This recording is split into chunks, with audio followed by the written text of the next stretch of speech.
There we go.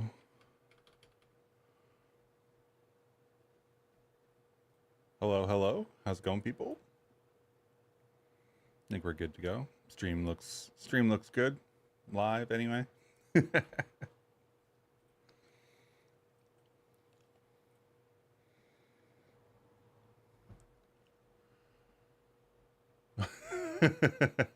Last week your internet provider decided you couldn't see the end of the stream.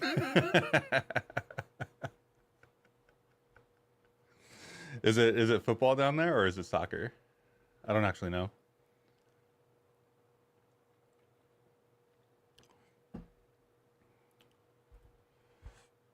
Let's see. Let's get this.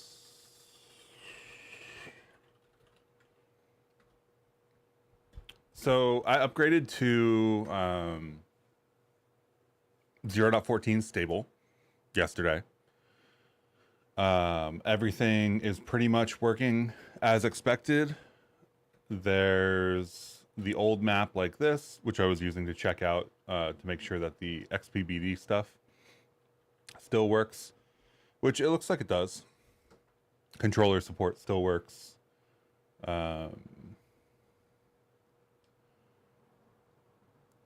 For the most part, I redid the animation support, and for the most part it works, except I think there's an issue with the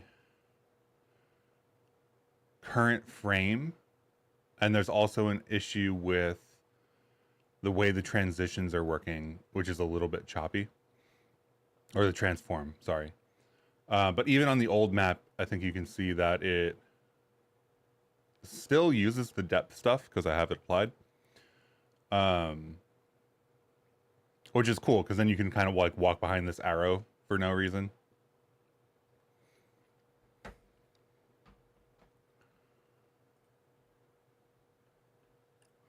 So I was thinking today I might do like state work, like substates, computed states, do a pause menu, that kind of thing. The 0.14 video, probably anybody who's already here in the stream has already seen it. There's a whole bunch of interesting new features. I think that, the other thing is that Avian physics is finally out. So Bevy XPBD 2D is what we've been using. And this is the future of Bevy XPBD, basically.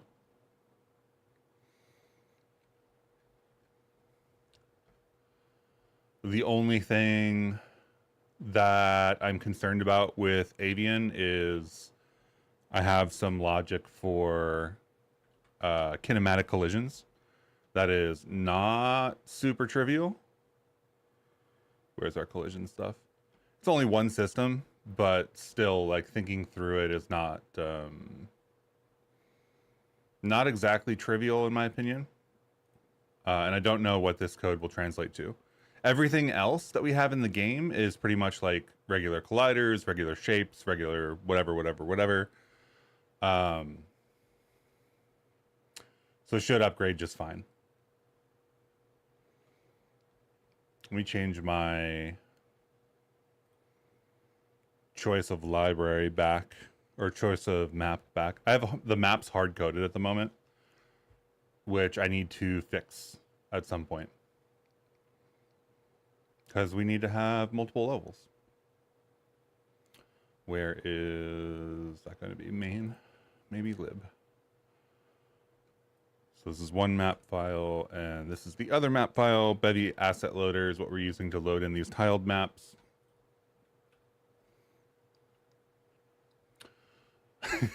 Hey, Prosperous, how's it going? Yeah, we just getting started. The app currently has a fake set of loading because I was messing with that loading menu.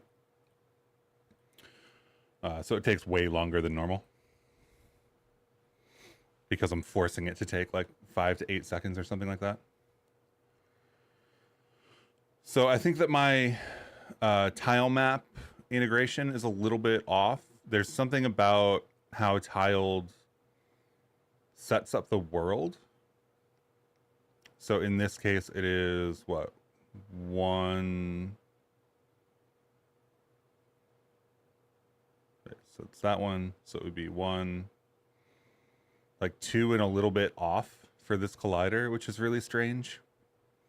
But they're all basically like 2 and a little bit off. So like 1, 2 and a little bit. So I need to figure out why these colliders are drawing in the wrong places at some point.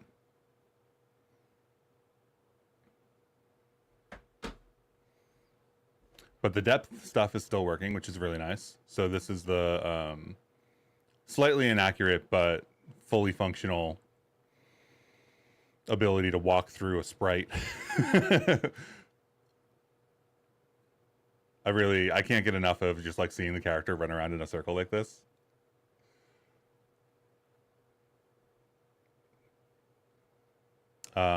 Like I said, there is an issue with the dash where if I'm tapping dash, it's supposed to do the whole thing. And then I haven't re-implemented triggers either yet. So I can attack here, but I can't actually send anything out because I didn't re-implement the triggers, which were based on animation.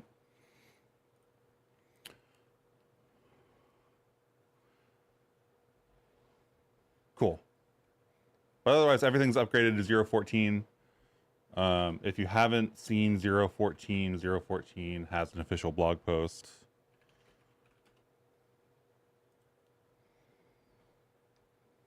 It's got this great image. I think for 2D, the only rendering feature that we could even make use of is motion blur. I think motion blur applies to 2D.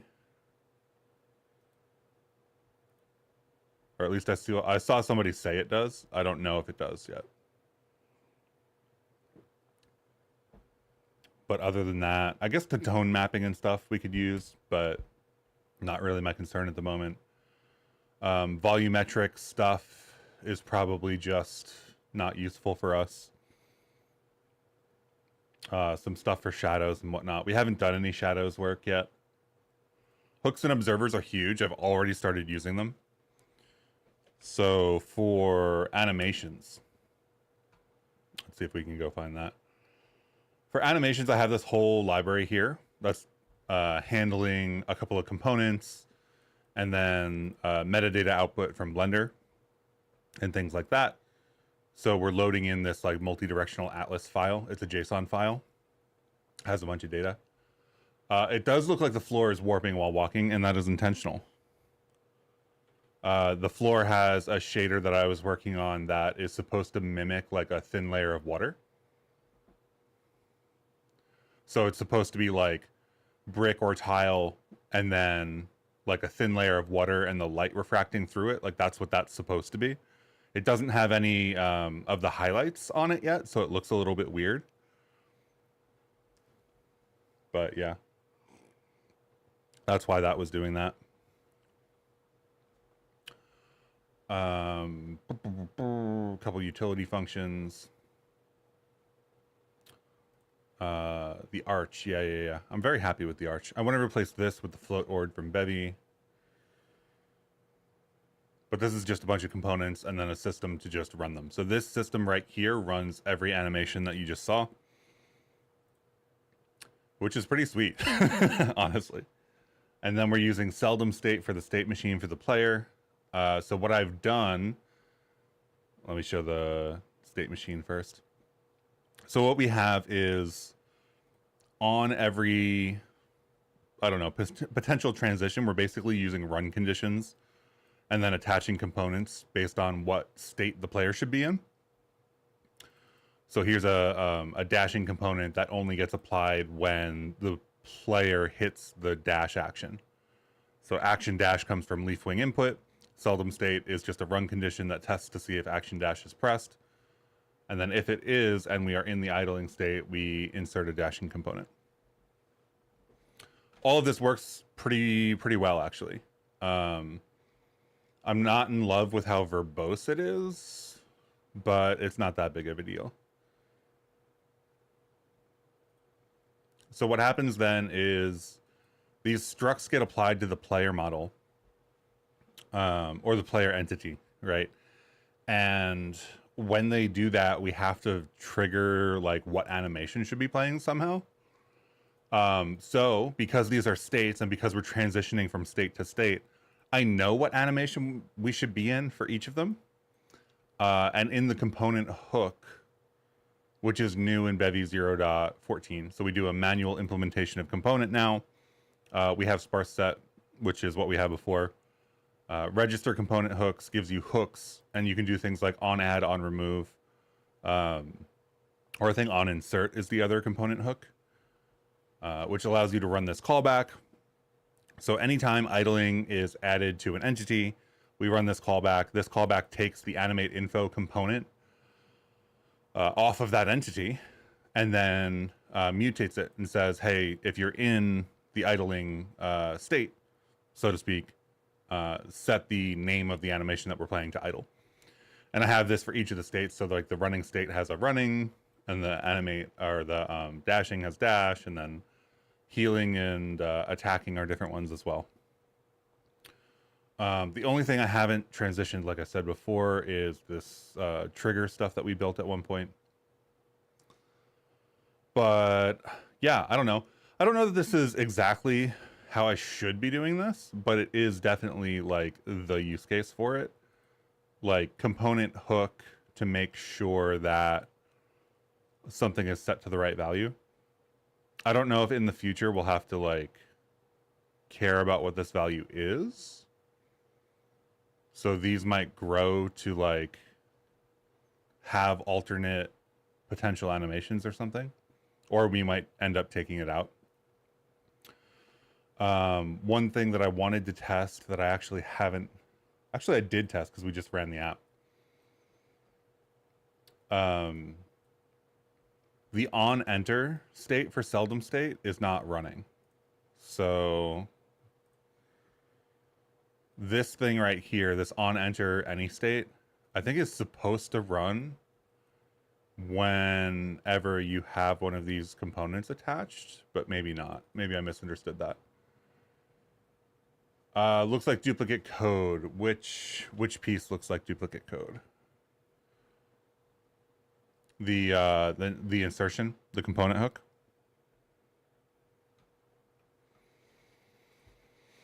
I guess to some extent, yes. To some extent, the only piece that matters is this, right? Right, like we want to set the name. I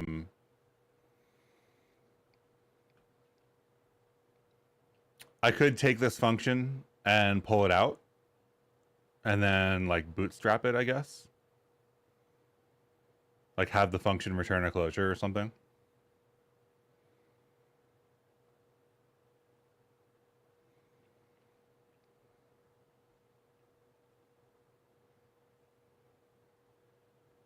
I just don't know if I'm ready for an abstraction yet. Basically, the way that I'll phrase it is this is the first implementation of it. And it's my first time using, or my second time using component hooks at this point. And I don't know what we're going to do to this in the future. So I think I'm okay with a little bit of duplication here, rather than trying to abstract it immediately. Because I don't know if any of these are going to need any special logic. And you only get one hook per component. So this is it for each of them. Which I guess that would just work, right? Like we could just run this as a function.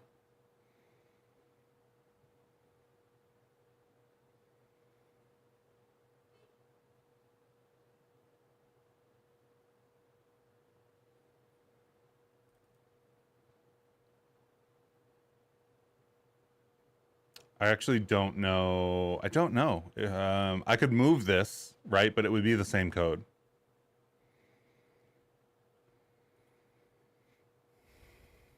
Or I could implement like get animate info or something on world to make it shorter or something like that. Anyway, it's not enough for me to worry about yet, is basically the way that I'm thinking about it. But it is absolutely just like copied and pasted. Docs.rs. / seldom state. So the thing I'm using is any state. I need to reset the current state to 0, or the current frame to 0. Says state that represents any state transitions from any state may transition from any other state.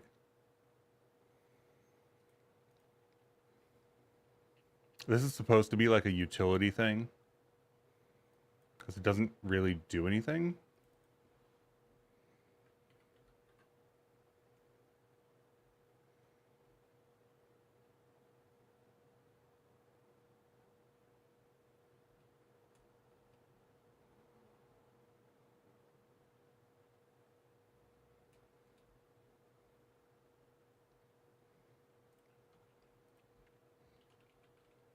But I'm going to be honest, the documentation for this one is not terribly...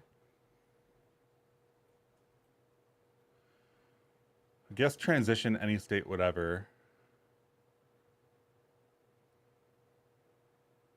I don't really understand what that's doing.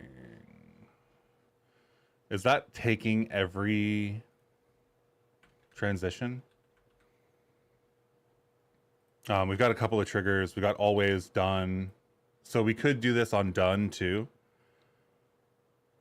But we would have to add the done component when transitioning, which feels weird.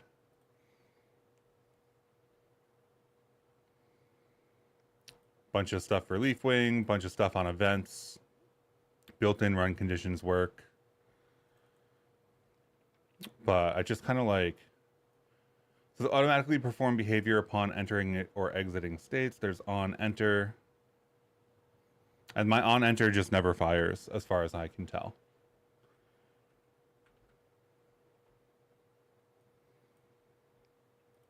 So I think there's not much I can do about that. Let's see. On enter, let's do running. Or let's do attacking, actually.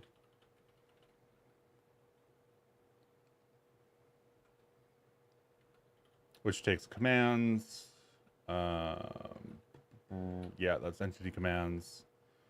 And then here we should just be able to debug something.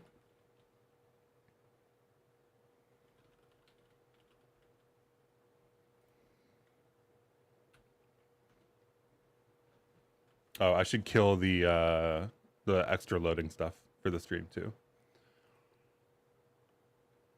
And start menu. I've got a bunch of fake loading tasks, effectively, that I turn on when I want extra loading time.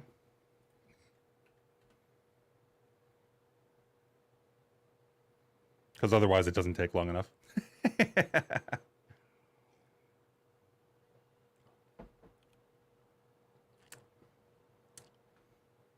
I don't like my new coffee. My new coffee is way too... watery. Okay, so we've got fire. See, we're getting on enter. But we're not getting the other one.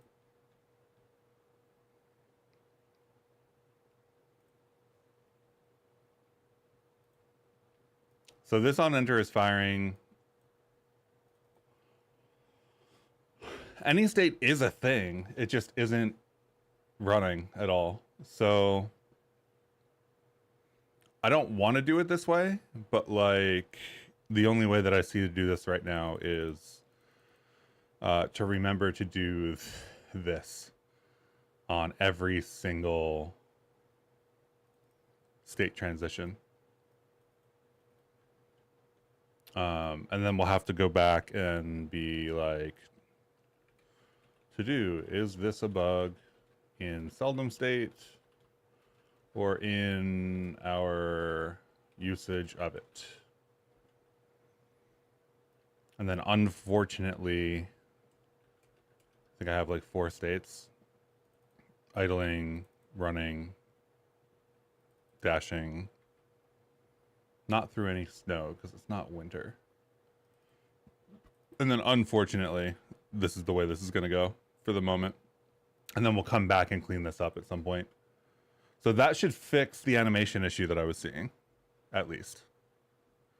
because I think the only issue was that the current frame wasn't resetting.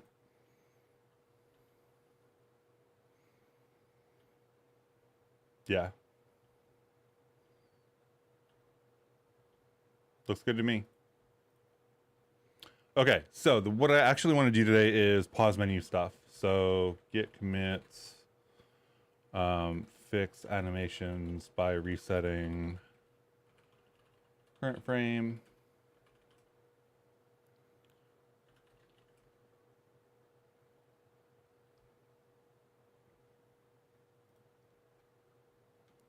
So let's take a look at our states to start out with. I think I put that into a separate crate.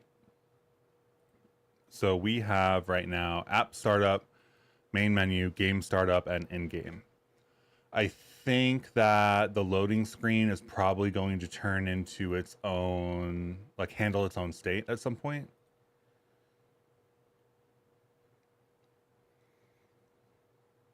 So it'll end up being like a substate of app startup or something like that.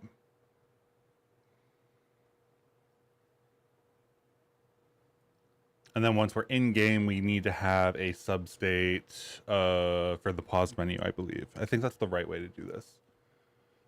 Patterns for this stuff haven't really surfaced yet.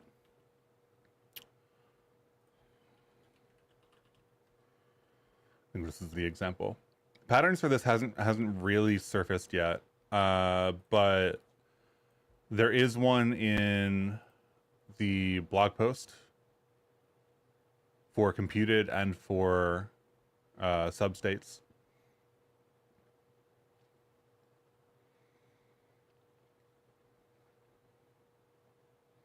So I think we'll start with using a substate.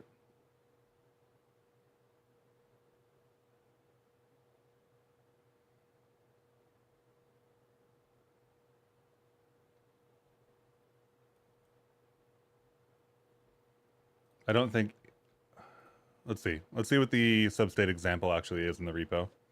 I forget which one. Okay, so is paused is a separate substate in this example. And then it's a substate of in-game, and then they do their systems based on whether it's paused or not, which automatically knows whether you're in-game or not.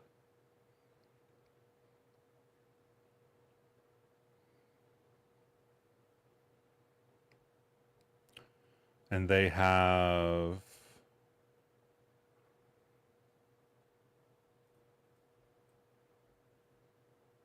this. So let's go with this for our substate. It's not going to be exactly that, I don't think, because I don't think I used in-game.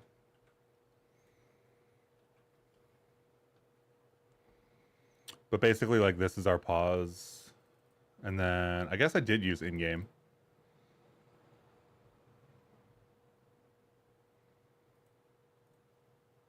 So running and paused. We need to initialize that in...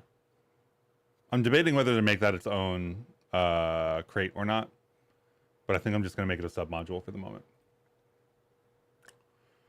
So in main, we need to set up pausing.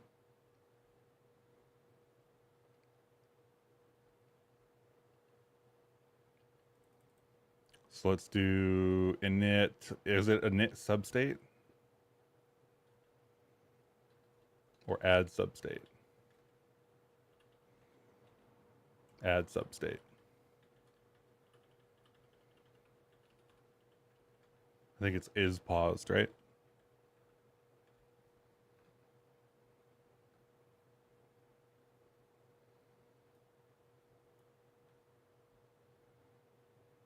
Is paused.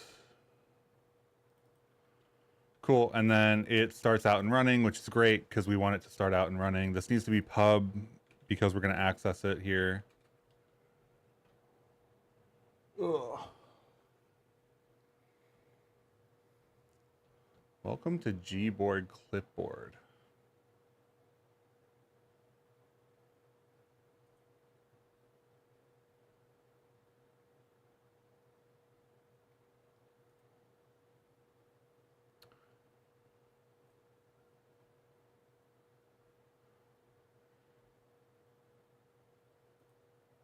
Well, you had a shot, kid. I gave you a second chance, whoever you are.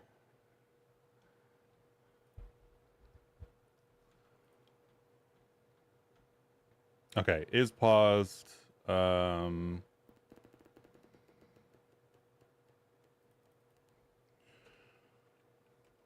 do this. Whether or not the game is paused.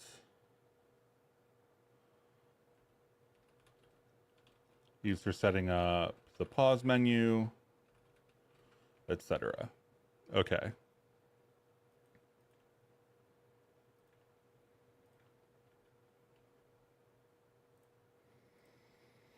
So we should have a substate now. It should be fine. It should be in. We need to do some stuff as a result. So I think this is going to be pub mod pause.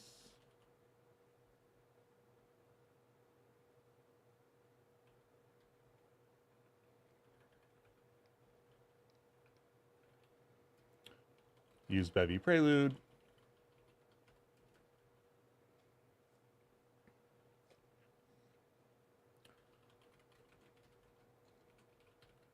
Pause plugin.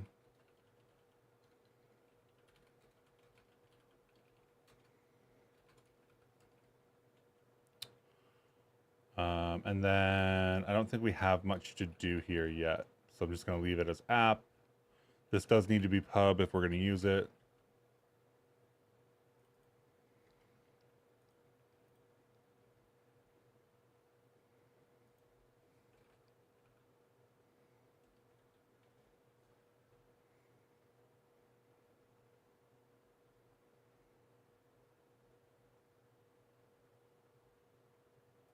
Why is paused in? Oh, because I didn't bring it in. Cool. And then I think what I want to do with the pause menu is have it slide in from the left and have the camera adjust as well. We don't really have a camera plugin per se. One of the things that I was waiting to do was to make this smooth nudge rather than lerp. The other is like this camera needs to have some kind of API at some point.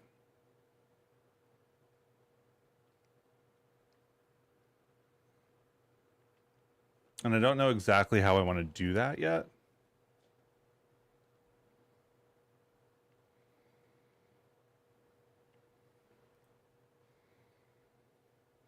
So let's start with the sidebar, I guess. So let's do app dot add systems on enter is paused.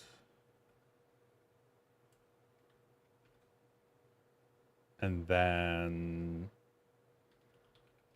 set up pause menu. I think we've already set up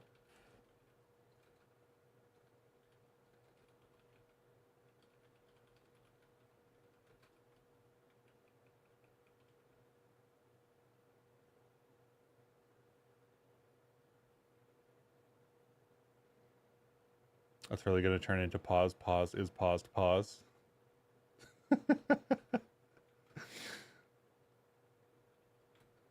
Is paused. There we go.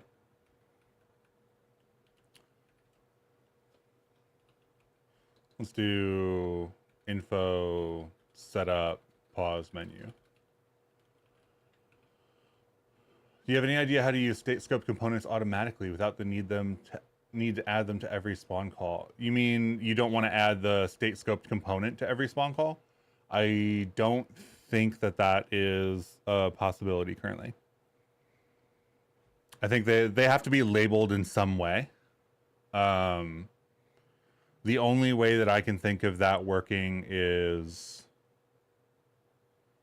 anytime an entity is created effectively, track which state it was created in.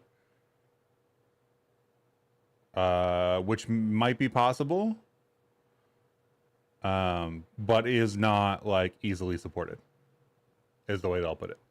It is definitely like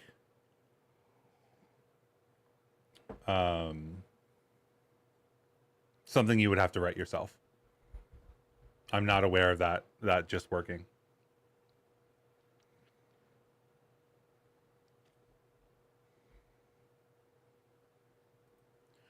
Okay, pause plugin, yada yada. Thanks, you as much. Built my own state scoping before 0.14 and noticed it being very hard to auto add components. Yeah, I don't know.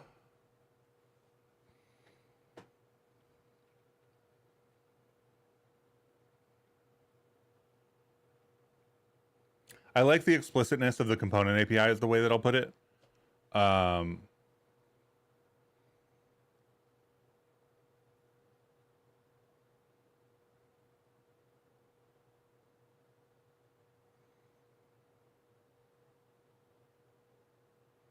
Automatic might work, but you would definitely have to build your own.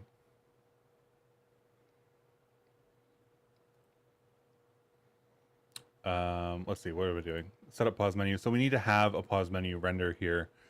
I think that we will do, what is it? Commands. We'll do a commands.spawn. What do we spawn here? We're going to need to spawn a container, so probably a node bundle.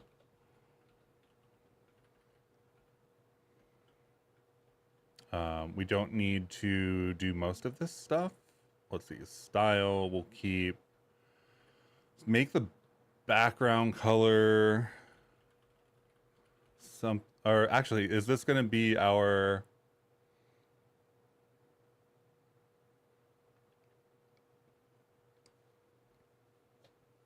it's a good question, actually. I think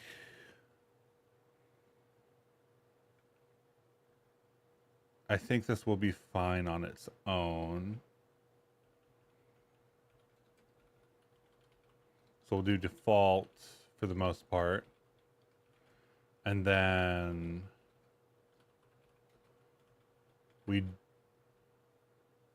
I think I need this to be here because I think we're going to need to make it full height, full width. And then let's put something inside of it as well. The layout that I'm thinking of here is basically like, I don't know, like I want like a 300 pixel sidebar on the left to come in. So I'm thinking about having like a node bundle that's full size with full size height box, and then a second box that is that first, 300 pixels or whatever. And then having like a menu inside of it.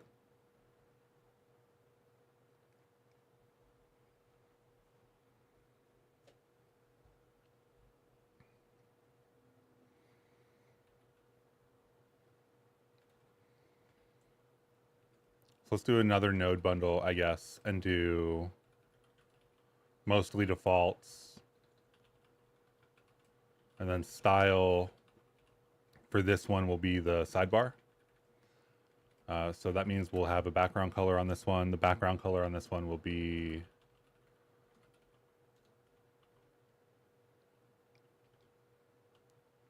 what? RGBA hex. I don't know.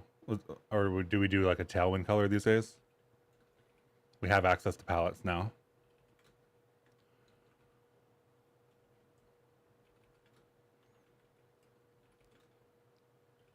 Let's do like slate 950.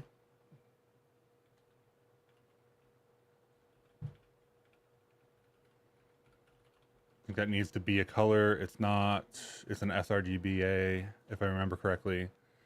And then style, mostly default, except for width, which can be a val pixel of 300. And then we spawn this in and we add child sidebar container. This is going to be .id. It's going to be sidebar container. So we should have a mostly black 300 pixel left-hand sidebar.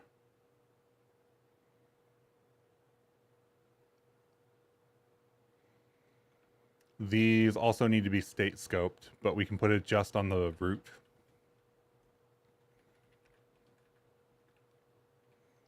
So I think I'll do state scoped is paused, paused.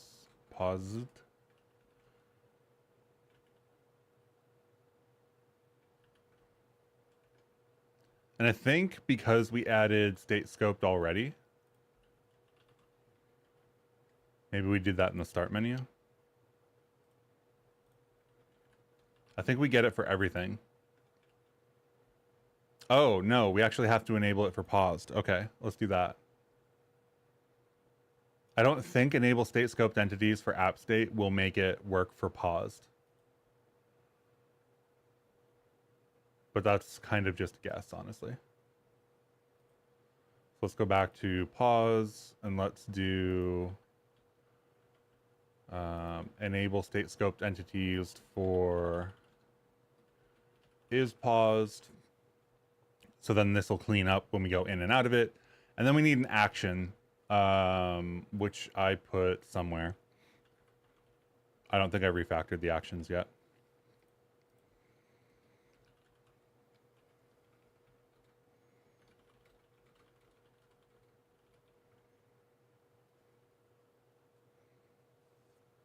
I feel like, so controller for menu support is not going to be great in general. So I think for now we'll just leave pause as part of action, and we can always refactor it later to something else. That does mean we need to go into, I think, main to set up this input map.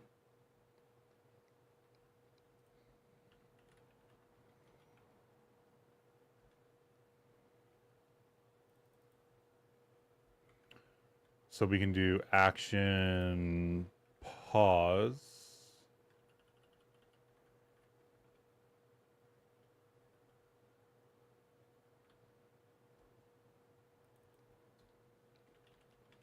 Key code, what, like enter? And then we have a bunch of inserts here. So we dot insert action pause gamepad button type.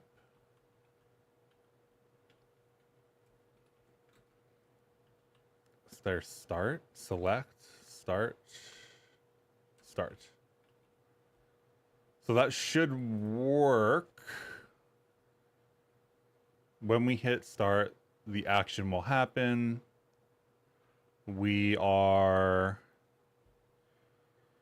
don't really have a controller centralized system right now. I mean, we do have one. I'm just not really putting anything in it at the moment. So for pause then, enable state scoped entities, add systems, and then I guess what, add systems.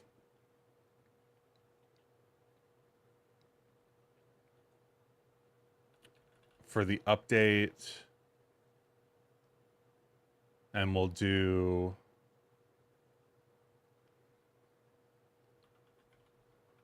I don't know, track pause or something.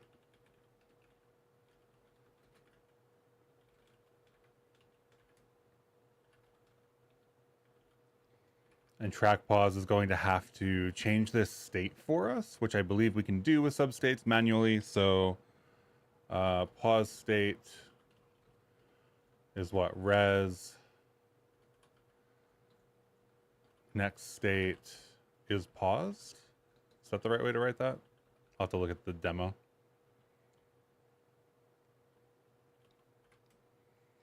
What do I plan to have in the pause menu? Back to main menu, things like that. Audio settings. things like that. Typical pause menu stuff. I think that the audio in the game right now can't be turned on or off, and I would like to be able to do that.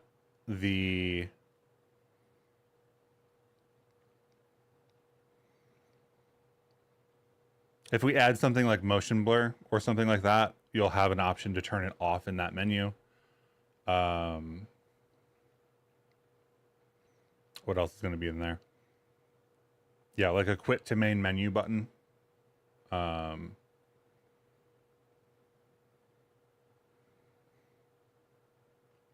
We don't really have any items or anything, so I'm not really concerned about that. But I think the pause menu and like an item inventory would be different buttons anyway.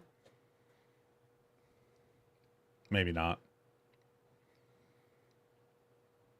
Okay, so pause state. I think it's .set, and then we do. Oop.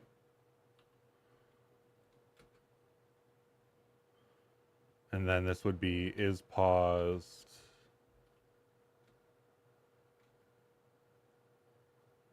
I guess we have to match on the current, right?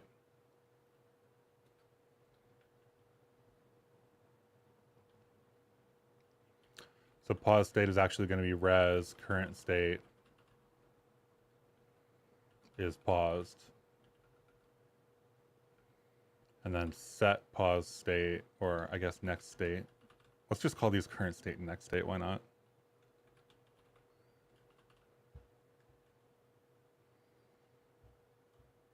So we match on current state, which I think is going to need a dereference.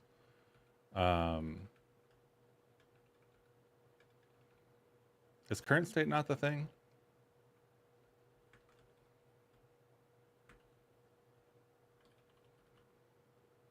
Res state.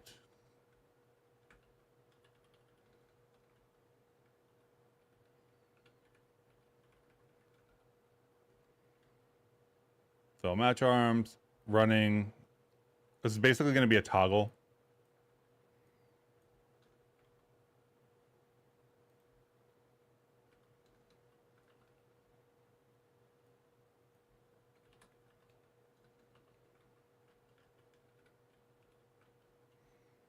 So if we're running, then we pause. If not, then we run.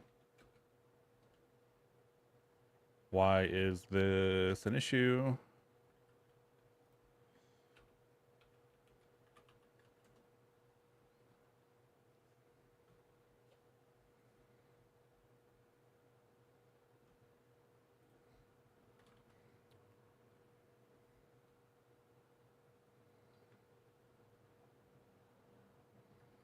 Yes, of course we find out. Find is paused. I forget what we need to do for these. I thought dereferencing would be enough. Oh, maybe equality isn't set up for these.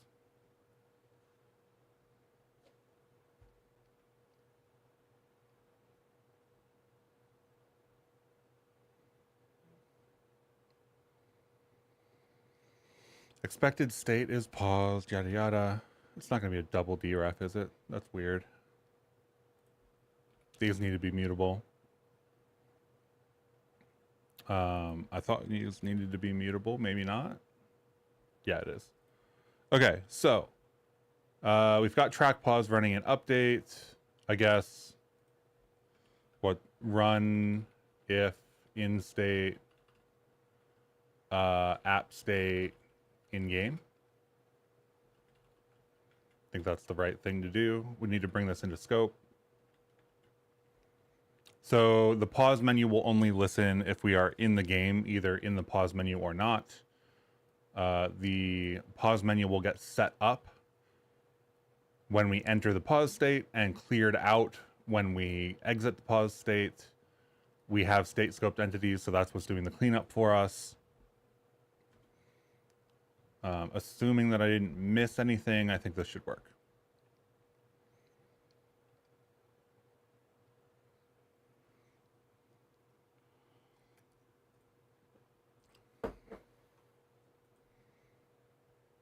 So our setup pause menu is running at least.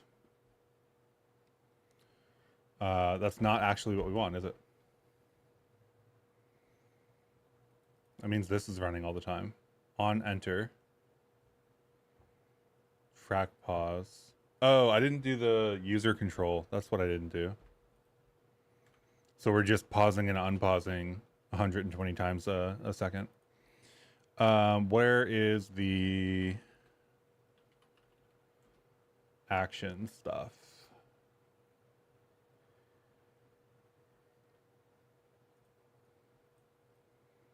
This looks right. So we're going to query the action state on the player. Create player action. Leafwing.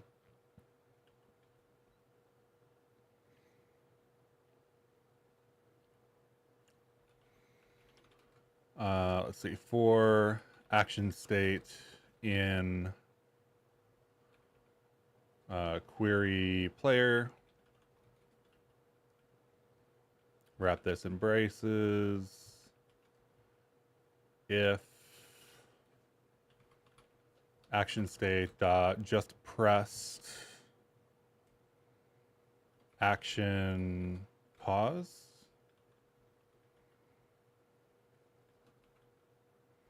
Then we do our match.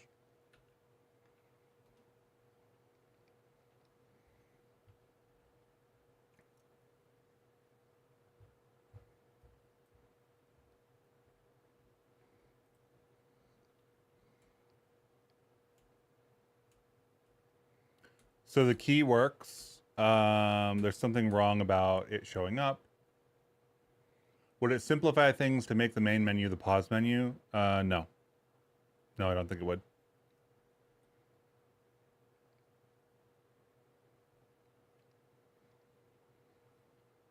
The main menu is a fully like state-driven thing, if that makes sense. The main menu does after the initial load, the main menu lets you select things like saves, save files, whether to start a new game or not, as well as some similar controls, I imagine, like turning the audio on and off.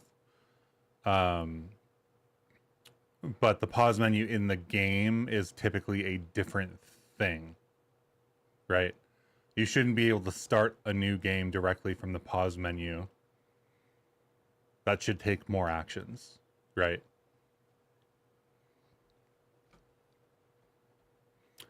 So one of the interesting things that we have access to in 0.14 is actually UI debug.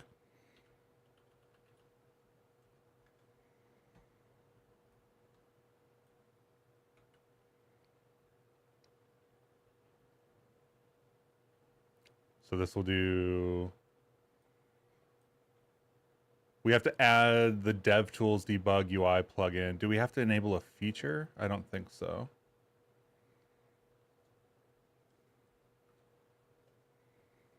They want us, or actually the demo from the blog post has us just adding some random function.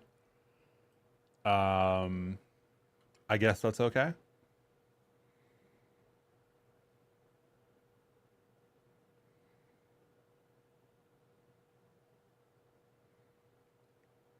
I'm trying to think about how I want to set up like debug actions.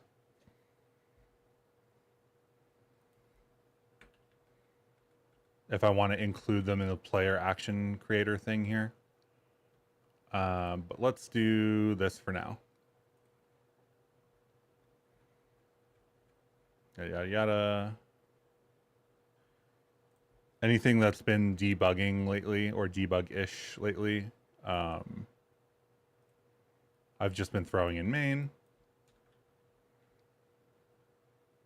So we need to do add systems and add plugins here. So let's get our system in first. I think this is... We don't have a setup for just debug systems, so I'm just going to leave it there. And I'll take this and put it in with our other debug stuff. I guess that's physics. I want to have like a plugin set for debug stuff that can turn on and off. This is kind of where I'm putting it. But I guess we don't have the DevTools feature enabled, do we? Let's go turn that on.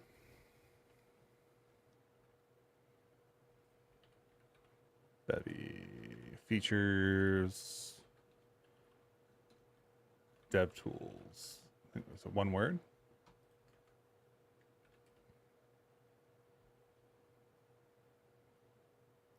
DevTools? Is it Bevy DevTools?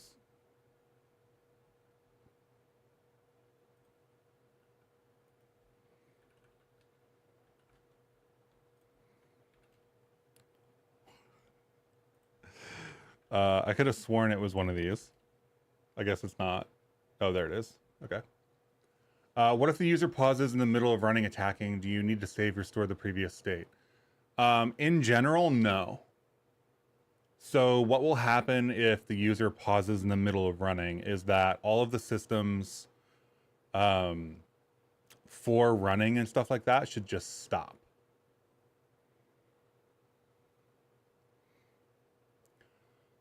So after the pause menu, so like right now, actually what we have is effectively going to be a Dark Souls pause menu where you can't actually pause because it doesn't stop any of the systems. So what we're going to do is basically say the systems should only run when the game is not paused. So things like transforms and movement and collision and whatever will only run when you're not paused. Okay.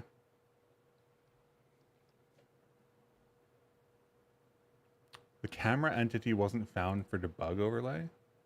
Interesting.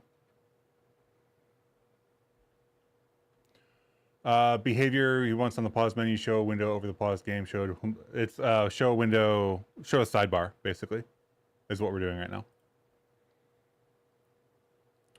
Do you have to make your own shaders for sliders and buttons? For sliders, yes. For buttons, no. For buttons, you can or cannot do that, depending on what you want. For sliders, Bevy doesn't come with a slider, so yeah.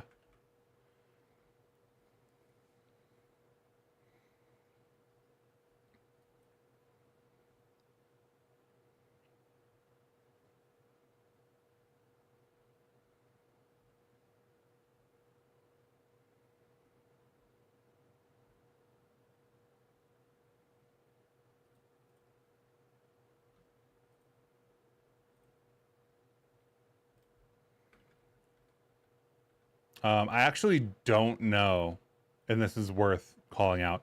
I don't know what's going to happen to the UI because we're using the depth buffer.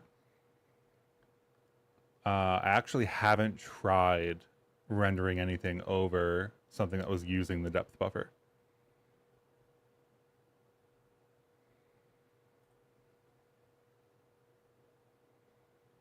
Not the start menu, pause.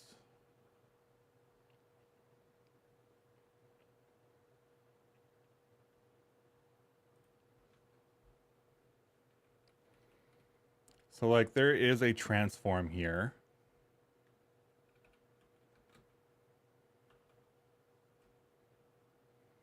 And I guess there's a Z index too, right?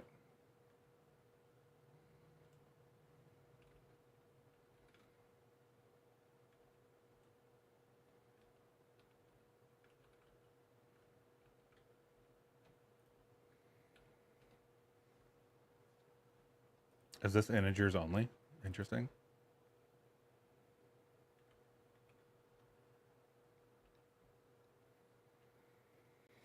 Do you really need a shader for that? For sliders, you mean, specifically? I don't know that you inherently need a slider, but you need to create some of your own, like, widget stuff. Or I don't know that you need a shader specifically, but you need to create some of your own widget stuff, for sure.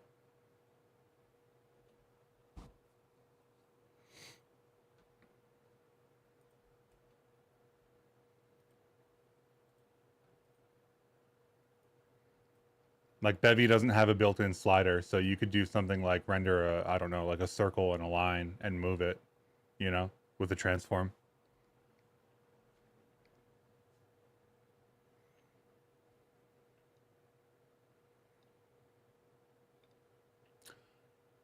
Yes, I just wanted I have functionality in a fork of Bevy at the moment um, that renders things to the screen based on a depth texture in 2D. And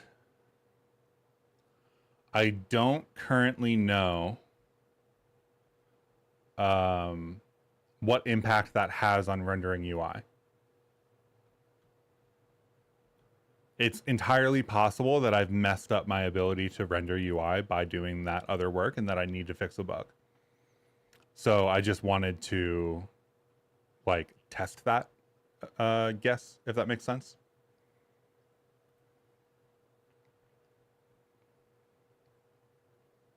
Can you use eGUI? Yes. As Xavier is saying, you can use eGUI for UI stuff, but it's mostly used for developer level debug stuff. Okay, so the next thing I want to do is not render the map.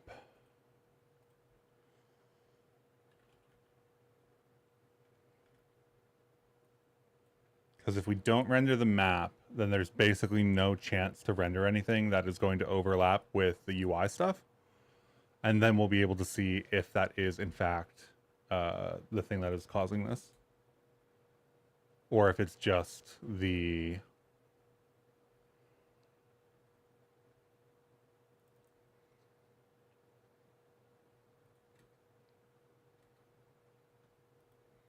I feel like I'm not seeing anything.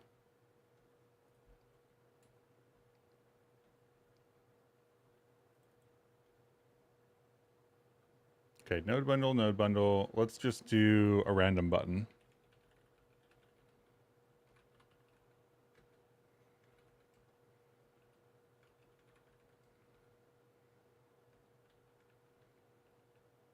Yada, yada, yada. That's just a tag. Interaction, don't care. Border color, don't care. Image, don't care.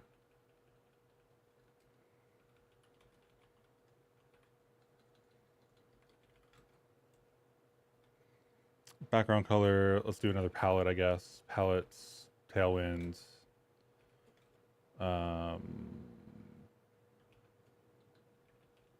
Blue 400, 500, whatever.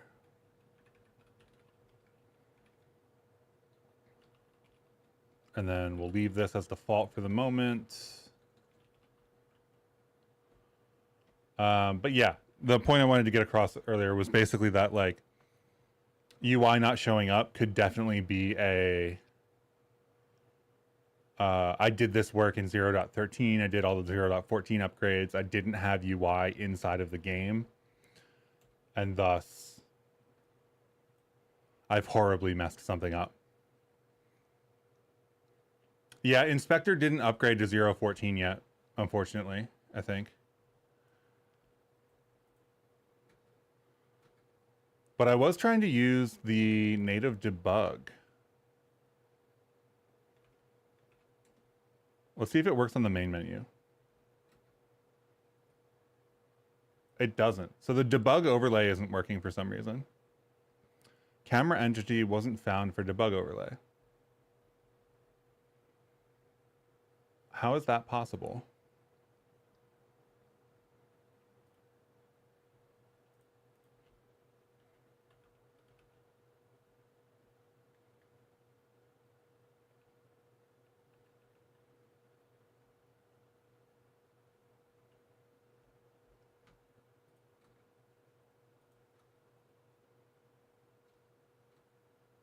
Okay, so this is what happens when I bring up the debug menu.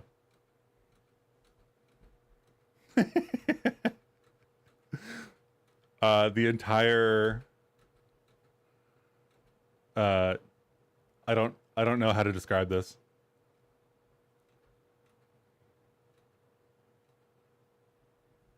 That's not good. is what that is. This is supposed to be toggling the debug menu.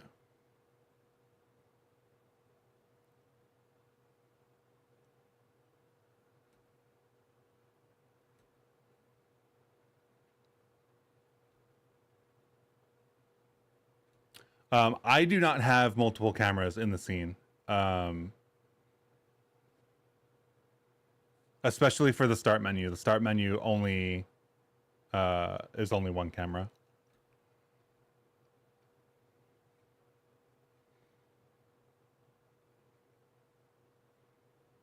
I have to say that I do not know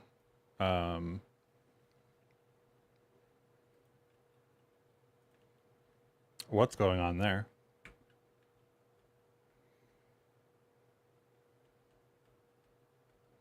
I wonder if there's an issue for this already. Oh, maybe do I not have the feature enabled?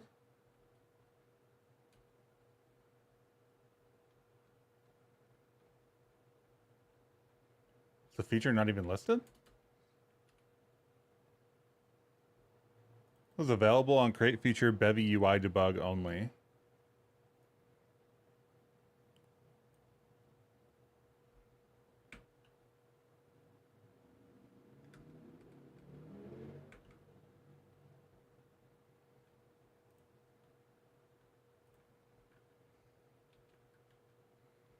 It feels weird that I would need to enable another feature. Yeah, this doesn't exist.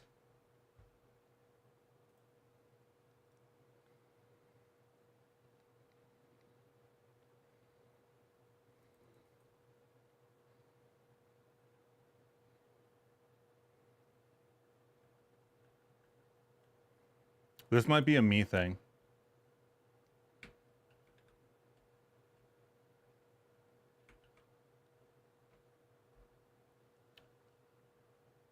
So apparently, yes, there is going to be a second camera on the screen because the debug UI plugin spawns a camera so that it can show you the outlines.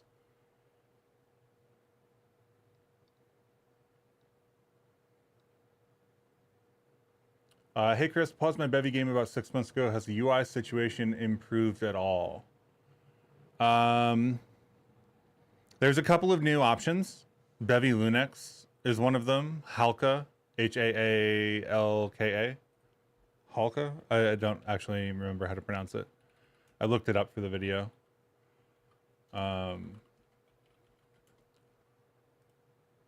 That's not... Is that the right... That is the right one. Huh. So Bevy Linux is fairly recent. It's diegetic UI, like cyberpunk in-world UI kind of stuff. Halka is also new. There's... Oh man, what's the other one? Anyway, yeah, the situation is still that there's a few competing third-party UI libraries. But Bevy UI itself is slowly getting better, which is the same situation it was like 6 months ago, right? Like the, like Bevy UI got rounded corners, and this debug UI plugin that I'm trying to use that I'm apparently not using correctly.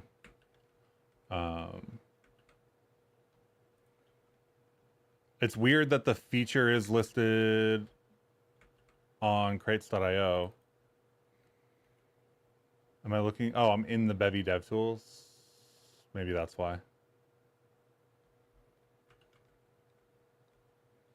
Yeah, I'd say Bevy UI is getting better slowly over time. The editor needs Bevy UI to be in a good state. So people are thinking about it and working on it. There's a lot of experimentation happening still. I tend to just use Bevy UI these days. It's a little bit more verbose than like HTML or like Leptos or like something like that, but it's not terrible either. I've been able to do some interesting things. Yes, I am. Thank you for the second message. Let's go find the camera.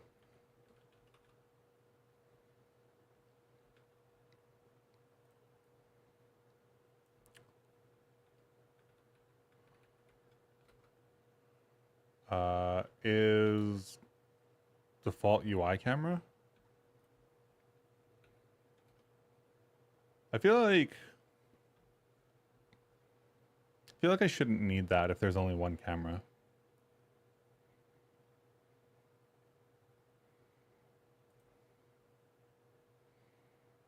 Oh, right. I already messed up. I meant to go to the main menu. Okay, so there we go.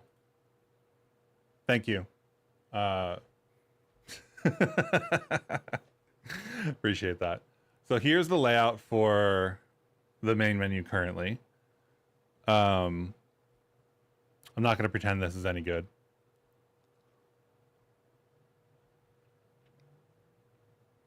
It's nice to be able to see everything though.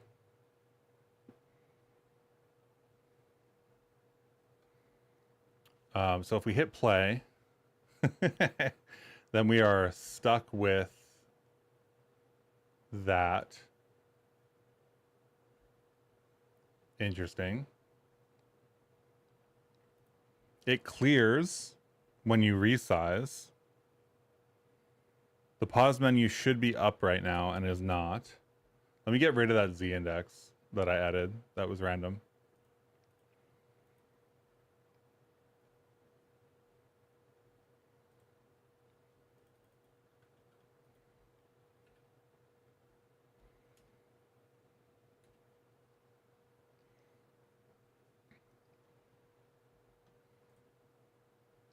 I guess it's possible the button I spawned was also 0.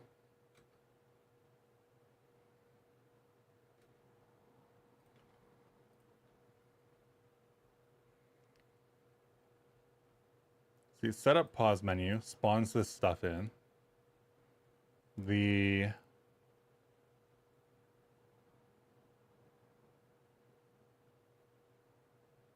setup pause menu log is happening right here. So the stuff is spawning in. I don't know. Let me give this like a height and a width, I guess.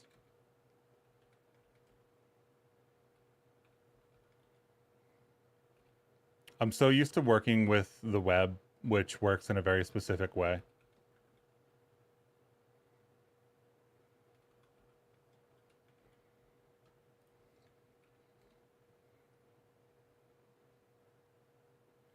You were having issues where Bevy UI was being rendered outside of the view. That's an interesting bug. I don't think that's the issue I'm having. Oh, maybe it is. Look at that. Well, actually, you know what this issue is? This issue is that it's not clearing. Anybody want an old school Windows screensaver? It's just clip, you know?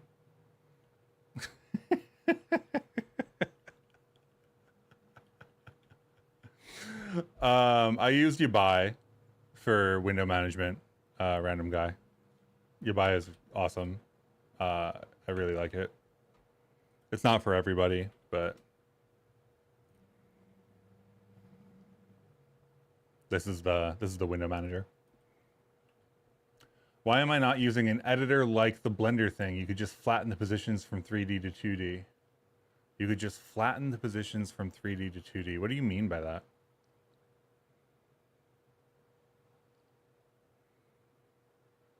I don't know how.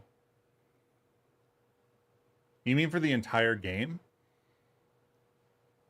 I don't think that.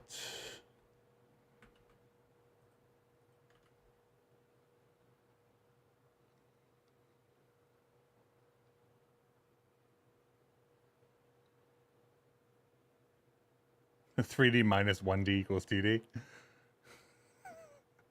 Well, your math is correct. Let's know. I could theoretically see a world in which everything was done in Blender. I do not think that that would benefit me too much. We are using a level editor, just to be clear. Like, when I place stuff in this world like this shows up in the game. Okay, so it's just that I wasn't giving it a height. That's embarrassing.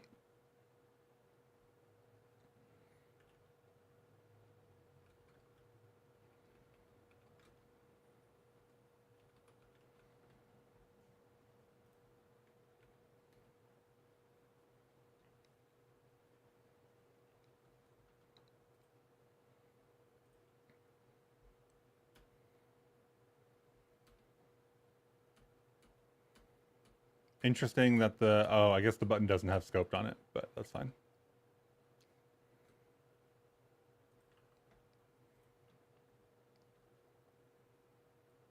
So we need a height and a width on the sidebar container as well. Feels weird, honestly. I thought, so it's gone back and forth, I feel like a couple times on whether you need this like root node to be full width and full height or not.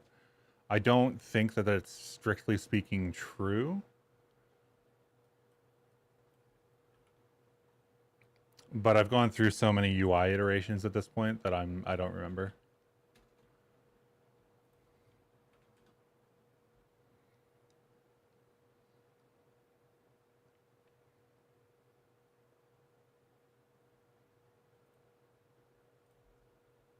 Okay, so there's our sidebar.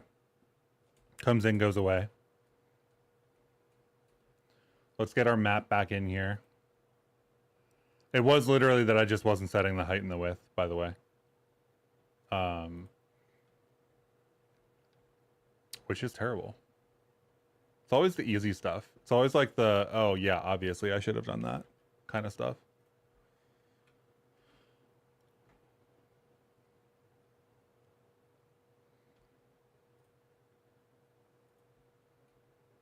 All right, and then it comes over. This is what we wanted.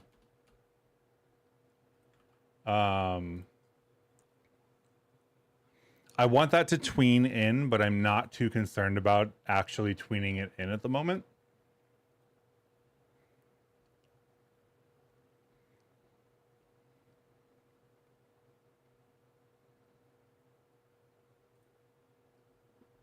So the thing that we need to do here is adjust the camera.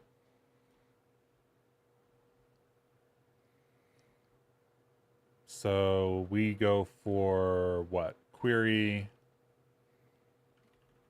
for a mutable transform with a camera, right?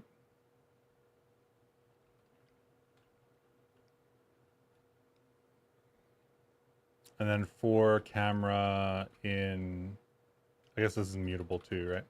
For camera in mute query, camera dot translation dot x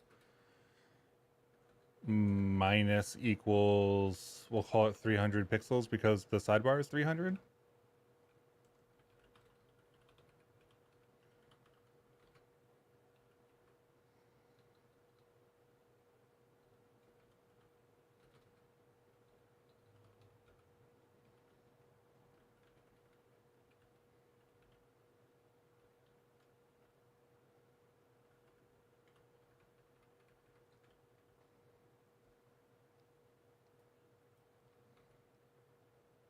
Let's call this transform.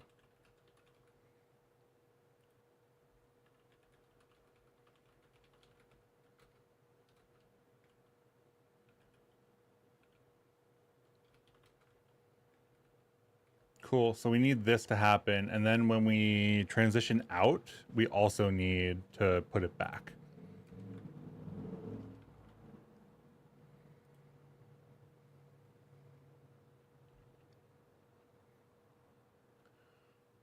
It's 2D, but it looks like 3D. However, the addition of the depth buffer makes it technically 2.5D. Yeah, I guess it's a little bit blurry, I guess, because what do you consider 2D and 3D in that scenario? They're all sprites, so I feel like they're 2D. Like the whole thing, I just call it 2D because I don't think it is anything more complicated than that. The way that I think about it is if you took just like an XY, like a grid plot, and you made it isometric, that would kind of like tilt it this way and rotate it 45 degrees, if that makes sense. It's not exactly correct, but that's roughly what's happening. And then everything happens on that 2D grid. So if you do that transformation to everything, then you end up with the game we have, which makes it a 2D game. Because there is no 3D element in that sense. We're kind of patching on the depth buffer to determine which pixel to draw, which I guess you could argue, you know, is or isn't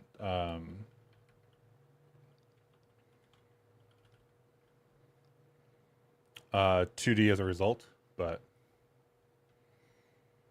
okay, so add systems, yeah. Not a z-axis that really matters for the purposes of the game anyway. Z-axis is layering. It's not actually depth.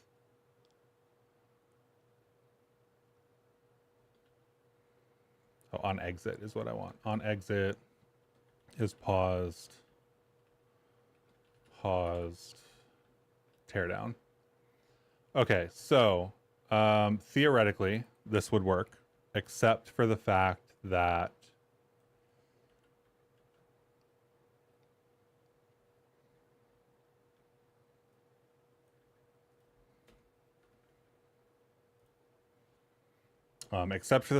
the camera actually has that tweening stuff on it. So where's our camera?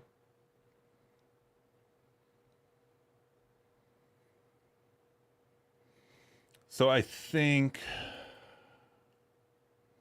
the camera behavior, in this case, we're tying it to the player, right?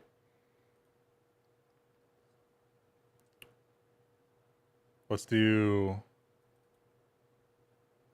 with camera with follow.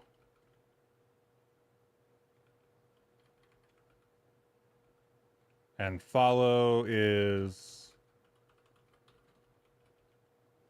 like a state the camera can be in. So we'll derive component on follow. It's just going to be a marker component. And then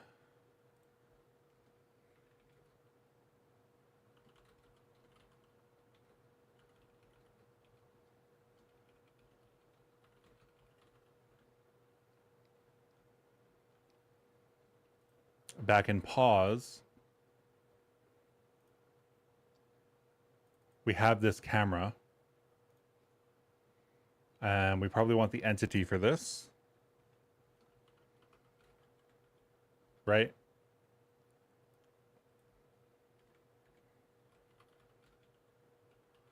And then commands.entity, entity dot remove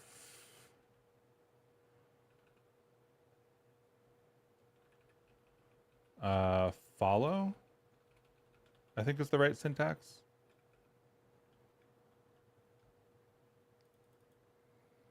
And same thing down here, right? So this is going to be this, except this is going to be insert follow.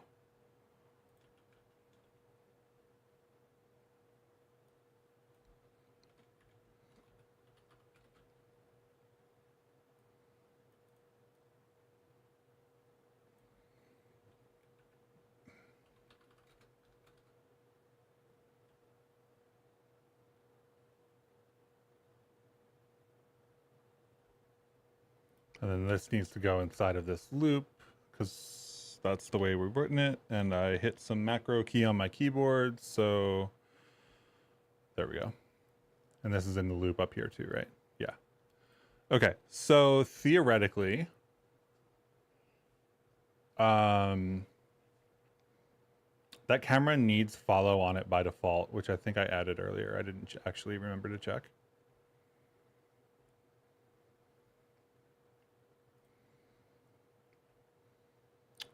start menu, camera. Let's do follow.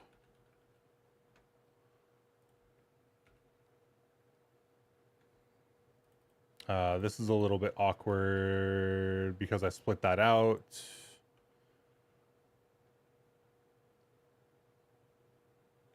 All right, it's fine. I'll just trigger the menu twice for the moment. So see how the camera is not following. If I bring the start menu up, the camera shifts over and then follows the player because the component gets re-added.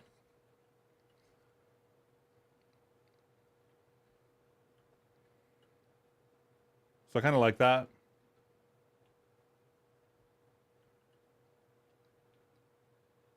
I want this to slide out at some point. I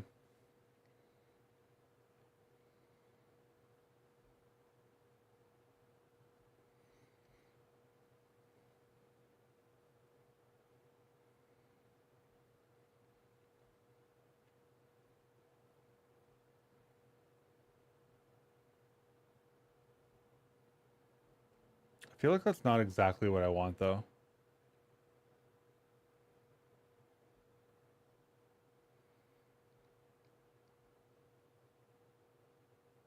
I think half of the sidebar length is what we want.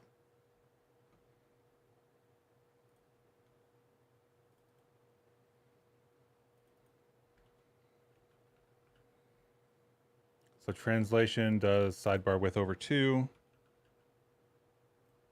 Because we still want it to be like centered on the player more or less, I think. Oops, that's not the right button. So now we get the player kind of centered in that like gap spot. Let's get that debug menu off. So now we have a pause menu that comes up. It'll shift the camera over. It'll have a nice, probably like gradient behind it instead, and it'll push everything over with a tween instead. And then it'll have some options in here. But that's pausing. Hey, just tuning in, not really understanding the use case for substates. Is the idea that you can have some systems run without specifying the inner subsystem? Some systems run without specifying. Yeah, so the idea for, I think actually what happened was computed states were the feature, and the Bevy maintainers and contributors correctly recognized that people were going to use that to try to do like nested state applications. So they built the substates feature as well because they knew people were already going to try to use it for that. So what we're using it for here is a pause menu. Where's our state thing? So for our application state, we've got, you know, the app is starting up. We're in the main menu. You know, there's a loading phase before the game actually starts in case there's any heavy assets or whatever.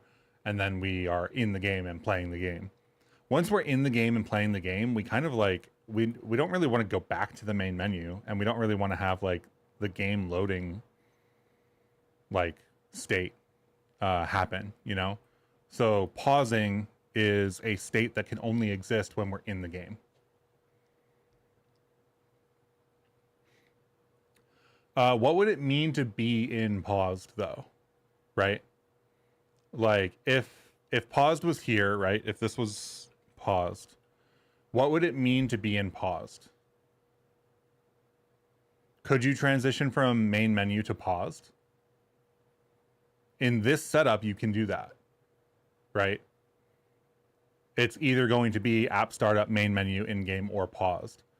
And really what paused is a substate of being in the game, right? Like we're still in the game. Everything's just kind of like put on hold for a second. And when you unpause, everything, you know, kicks back in. So like we're still in the game. We still want our systems to be like ready to run and whatnot. We still want, you know, if you're playing Dark Souls or something, you would actually have all of those systems running anyway, because they don't really have a pause menu per se. So if you brought up like the in-game menu, you would still be able to run around with your character, for example. I like having pause menus, and I think that they are a good usability thing, and that every game should have them. But yeah, so like a substate is a state that only exists when we're in that other state. It makes sense for paused because pause only has meaning if we are also in the game. Right? Like if you're on the main menu, then you can't also be paused, right? If you're loading the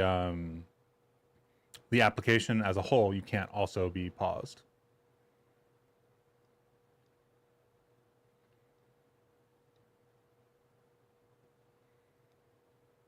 You're guessing the advantage doesn't make sense without seeing how the plugin app is configured to see how it's ergonomic. Sure. We haven't gotten to the disabling game state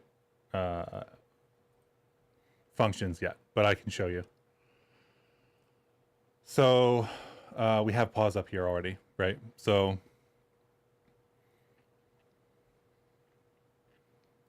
in main, yada, yada, yada.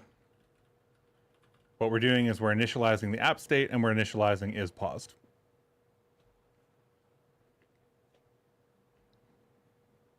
So the app state is used for global actions like loading assets and things like that. The paused state is going to be used for in-game when we want to bring up the pause menu. That said, the paused menu flicking back and forth is done via controller action. So we're checking, you know, whether somebody has hit the pause button in track pause. That is only running if we're in the in-game state. So you can only hit the pause button if you are playing the game, right? And that controls whether the pause substate is on or off. When it's on, when we enter it, we set up that pause menu. When it's off, we tear down that pause menu. So this is all of our pausing stuff done. There's no, like, it doesn't leak out in that sense. Now, we can have additional systems running in that paused substate and not running in that paused substate. So there will be some amount of, let's say, player has a state machine and whatnot, and there's a bunch of systems for how the player behaves.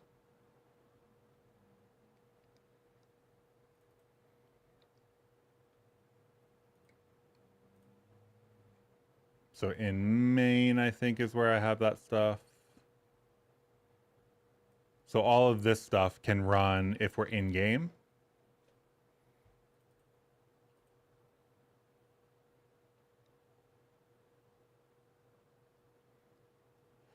So if you wanted multiple pause menus, this would make sense. But the way I see it, either the game is paused or it isn't. So it can be a separate state altogether. What do you mean by it can be a separate state altogether? You mean like, you mean it's a substate, but you don't have any of the niceties of being able to like associate it with being in game?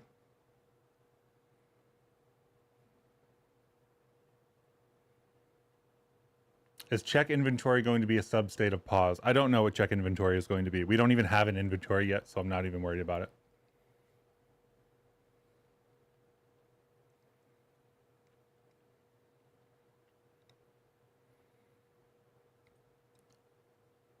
Like, yes, to some extent, either the game is paused or not. You can do this with a resource.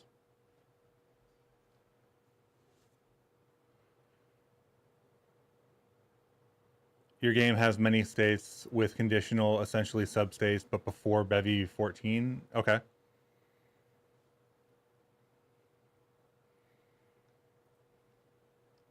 Yeah, you're talking about computed states there. There's some systems that run if one state is on, but one state is in another state. That is computed states.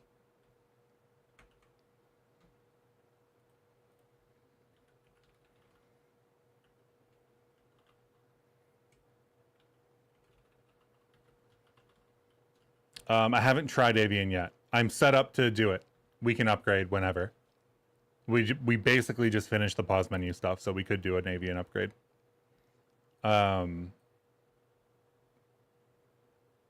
Yeah, so basically substates let you set them, and computed states are all derived.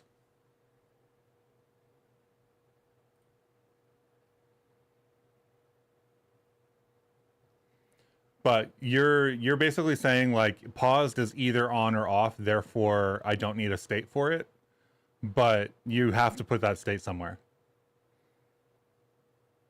Right? Like if it's a resource or it's a component on an entity or it's a state or whatever, like you need that somewhere, you know?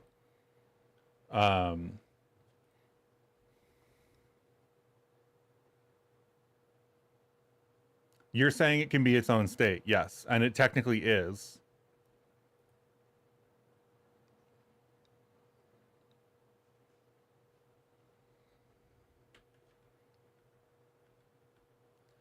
But the thing that you are forgetting is that paused doesn't make sense in any of the other states.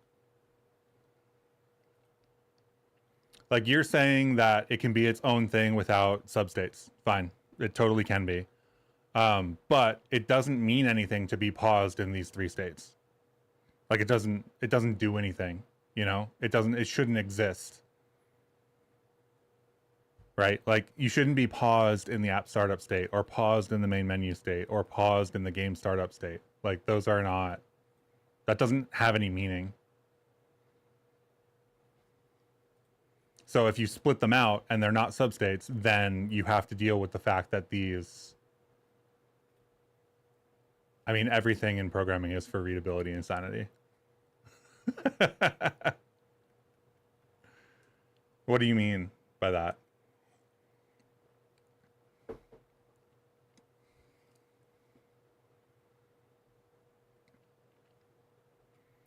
Like you're saying it doesn't really doing anything. You're saying it doesn't really do anything, but you are saying effectively also that the thing it does doesn't matter to you.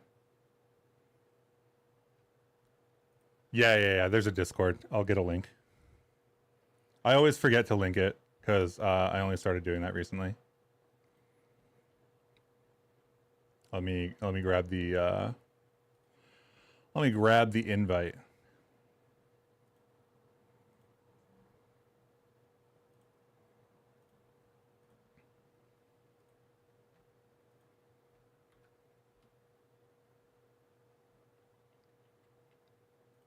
If anybody wants to join the Discord, that's the Discord.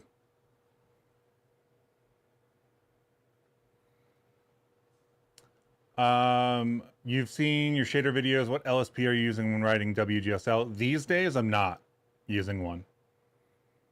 Yeah, import statements throw errors for everybody that uses Bevy's import behavior currently. There are people working on that. But they switched WGSL to be Rust-like imports, and I don't think WGSL Analyzer really ever caught up with that. So there really isn't an LSP right now. There's a thread in the Bevy Discord for what people are currently working on. I haven't been keeping that up to date with it, but if you find that thread, it should have more information. If you search for WGSL tooling in Discord, you should be able to find a message in that thread and then follow it. That's in the Bevy official Discord, just to be clear.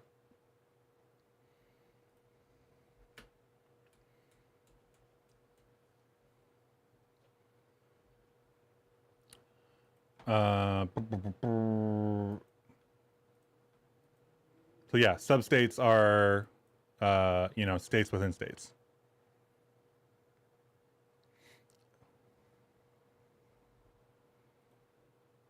There is no voice channel in the Discord. I don't have a voice channel in that Discord because I don't have the capability to moderate it.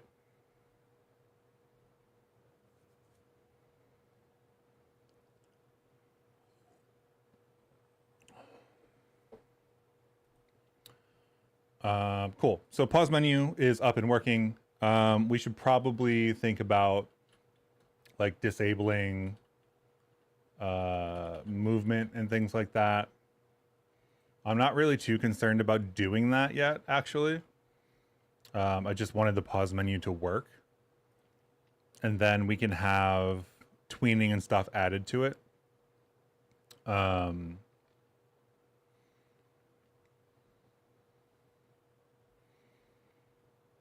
think that when we pop this out, there's just going to be this button in here, right? Or actually, it's going to be a bunch of buttons. It's going to be a bunch of text buttons, basically. But when this pops up, if you do something like select options or whatever, it'll overlay over the right-hand side, I think. One of the interesting things that I was noticing about original Hades is that their pause menus and option menus and settings menus and stuff all just stack. They never go away. Like, it's just when you hit pause, the menu pops up. When you hit options, they just do a slightly bigger menu on top of it. And then, like, when you hit a sub menu inside of that, they just do another bigger menu on top of that. So they never actually deal with the problem of, like, showing and hiding things on screen. They just keep putting stuff on top, which I thought was really funny.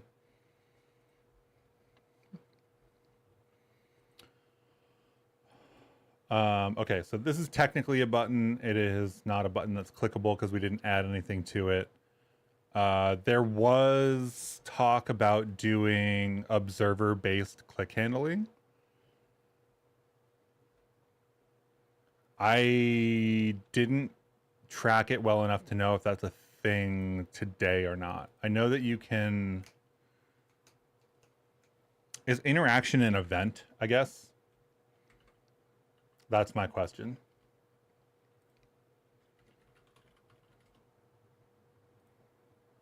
I don't think so.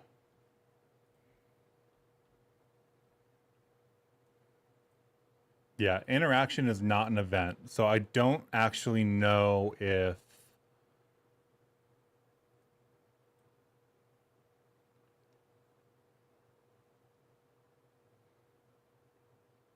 you can have an observer do a button click.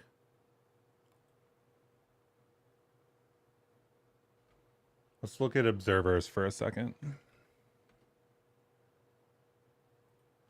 Not learn, news, Bevy, observers.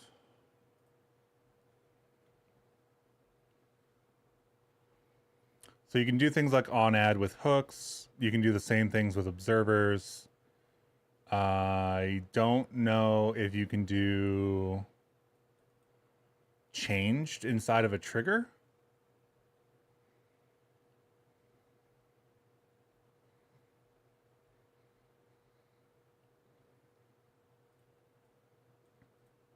It would look something like this. So let's do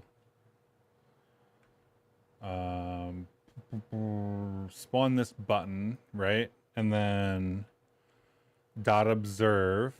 Observe what? Observe changed interaction, maybe?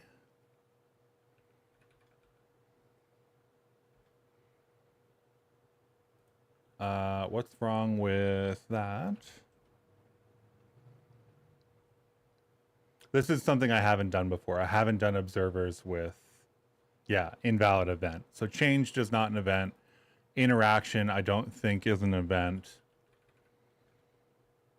So I think that observer-based click handling is a future topic.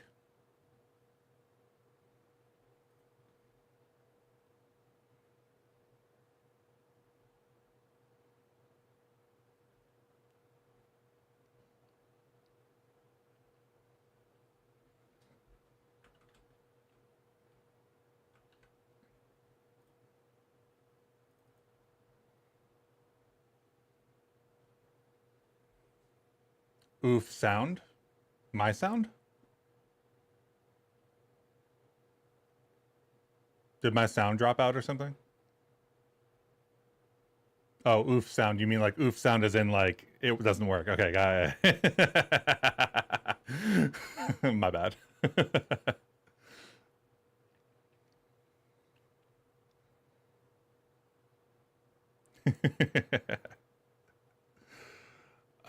Yeah, I don't see a way for that to happen. Bevy event listener, I think, is the thing that is. Yep, that's an Avery crate. I think the Bevy mod picking crate is built on top of this as well. And event bubbling is in a PR.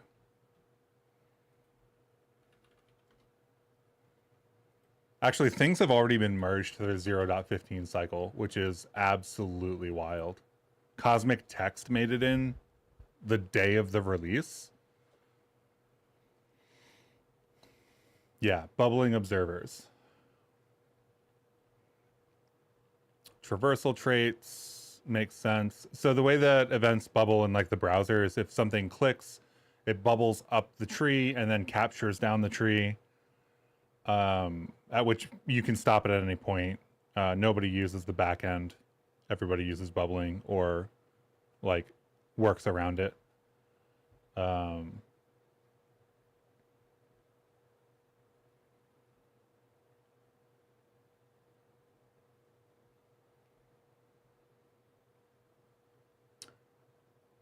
Do substates make sense, I guess, is what I'm wondering, without computed states? You mean like using them without computed states? I think that that having substates that are only that only exist inside of another state is useful.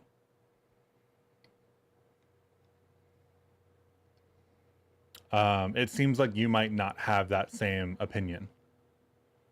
So that's up to you, I guess, then. Substates are a feature built on top of computed states, if I remember correctly, or very closely associated with them, at least.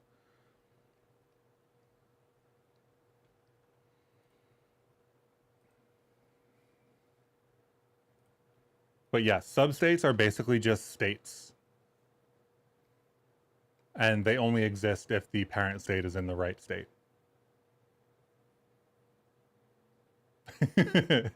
Yeah, totally.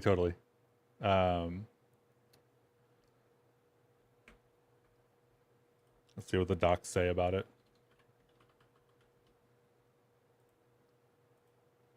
I think that there's a tendency initially for people to think of like, where do I put information related to states? And there's a potential failure mode where if you build up this giant state structure with a bunch of fields in it,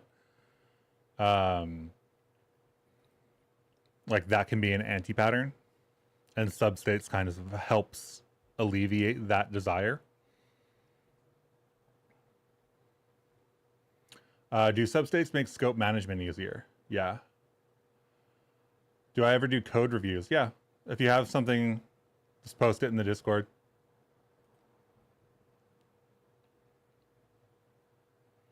I've done code review videos in the past.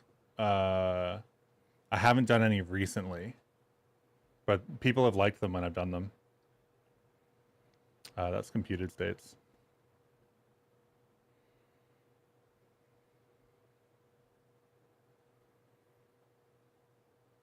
Can you tell me about scenes? What will change in 0.15? In 0.15, I don't know what will change. There's what, BSN is the current.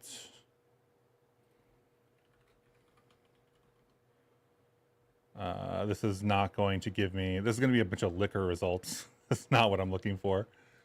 Let's add GitHub to that search. There is a repo somewhere.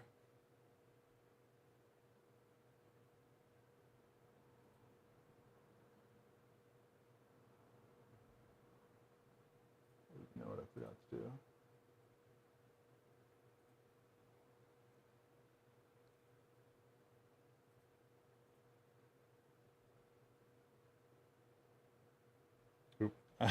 I realized I forgot to turn off my messaging applications on my streaming computer, so I just did that. There's a repo called Beverage, and I can't remember where it is.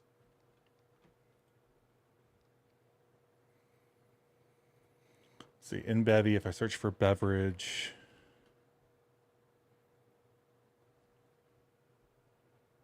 I found it. Okay, so it's github.com/Nutson's Beverage.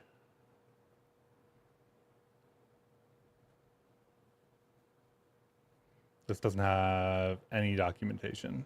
Okay. Well, anyway, there's remote protocol stuff happening there.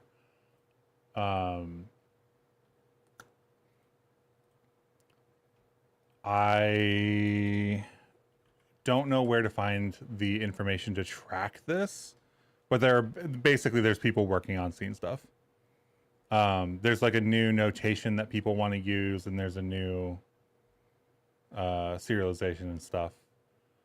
I think that generally speaking, people think the Bevy scene capabilities need a lot of work.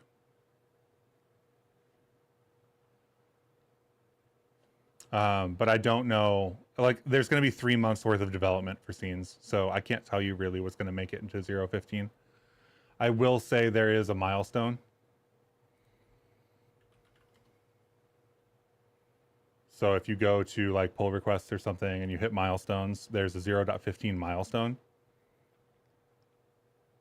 Oh, this is the PR that I'm using for depth stuff. Hopefully that makes it in. I don't... Oh, there's a render graph rewrite that's coming. I forgot about that. Bunch of new rendering features. I think PC Walton has like 8 PRs in at the moment, 5 or 8 PRs or something like that.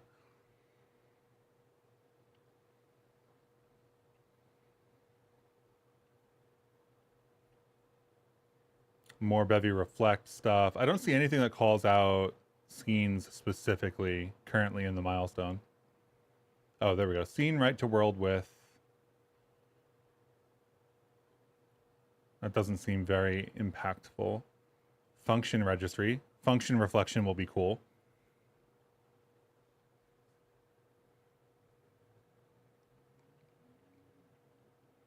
And yes, I do realize how hilarious it is that the 0.14 release happened like 2 days ago.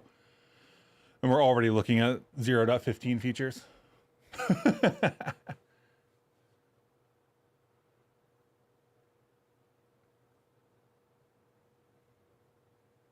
Oh, yeah, you're right. I was thinking about seeing the concept. But GLTFs just work mostly.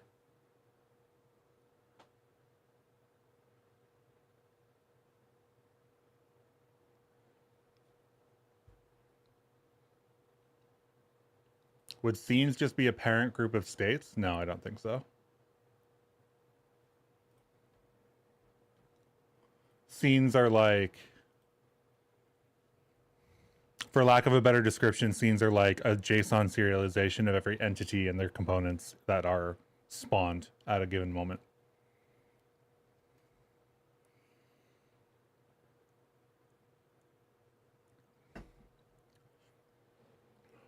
When should a beginner feel comfortable contributing to Bevy? When should they? Hopefully immediately. From the Bevy side, I hope they would immediately feel comfortable. There's a lot of Bevy related stuff that is not necessarily complicated, but may require some research. So, like, for example, it looks like this one doesn't have a PR yet. So improve the error message when states plugin is missing. That's pretty simple, I would imagine. There's a bunch of docs related stuff. For example, this one's just like improve observers documentation, and anything that you do to make this better would be helpful. That's where I would start. I would start with anything that's like documentation related. And you can do that by just like finding or document or whatever. The other thing is that every week for this week in Bevy, at the bottom of the issue, there's a bunch of issues that were opened. Make this bigger for stream. There were a bunch of issues that are opened, right? And all of these issues, usually a decent amount of them are things like docs and whatnot.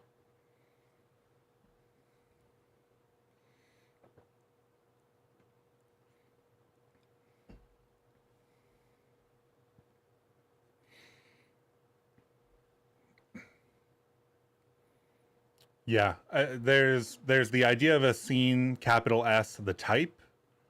There's the idea of how do I get a bunch of stuff into my Bevy game and spawned. And there's like a bunch of answers for that. I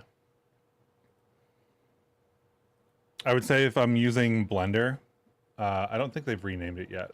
Blenvy. Bevy or Blender,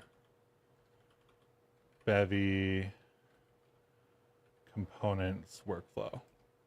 If I was doing a 3D game, which I'm going to do, I think after this current game, I would be using this workflow for building like scenes in Blender and then bringing in GLTF stuff.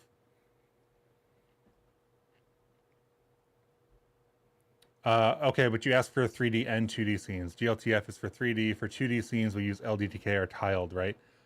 The idea of a scene for 2D, I feel like I haven't seen many people using scenes for 2D stuff. But yes, if you're talking about how do I get like a level into Bevy, yes. Something like LDTK, something like tiled. Basically, all that workflow is LDTK or tiled will spit out a JSON file for you. That JSON file gets pulled into Bevy's asset system, and then a bunch of stuff gets spawned as a result. Like Bevy ECS tile map has examples. For example, like the tiled stuff. Oh, that's I need to look at the helper. So they have an extra little plugin here that basically reads in all of the data from like a tiled JSON file using tiled RS, and then builds up the Bevy ECS tile map like tile maps.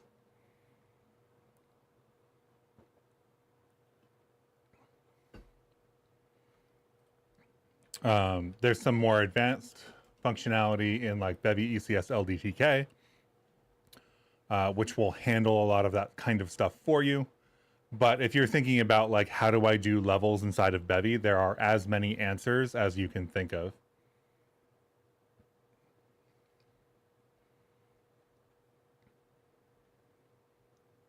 I think if you choose something like Bevy ECS LDTK, then your level information kind of comes from LDTK, right? LDTK kind of defines how that works, and you get to choose. If you're building a game from scratch, you get to choose however you want your levels to work. So like in the current game that we're working on stream, when I'm not talking about random Bevy features, I'm using tiled to do my map editing, is what I'll call it. And this is a bunch of layers and a bunch of entities. These tile maps have colliders on them. Oop, let's not do that. So this has a collider on the right, on the left. This has a collider all the way on the bottom. I think I just messed up my ability to compile this by trying to observe something on this button.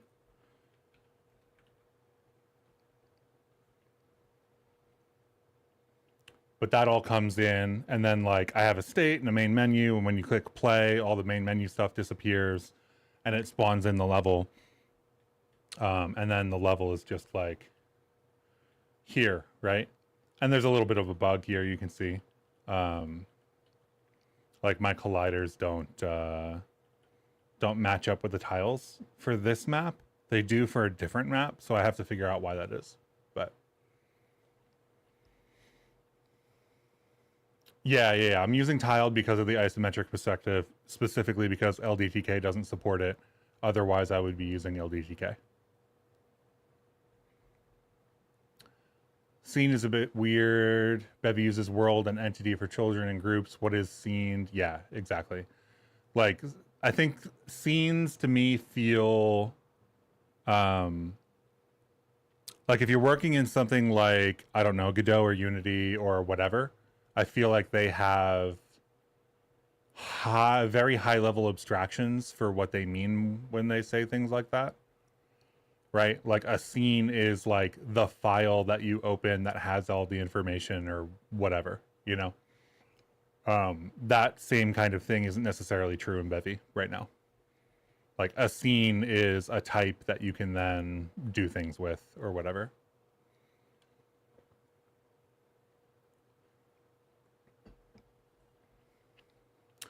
The current state of the app, Chris, has two scenes, the concept, the main menu and the in-game scene. Is that correct to say?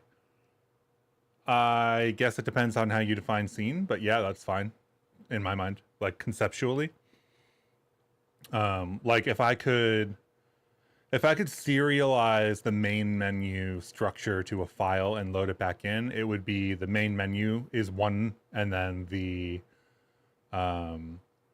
actually in-game is probably multiple, right? Like in-game right now we only have one level, but realistically I need this to be able to support multiple levels.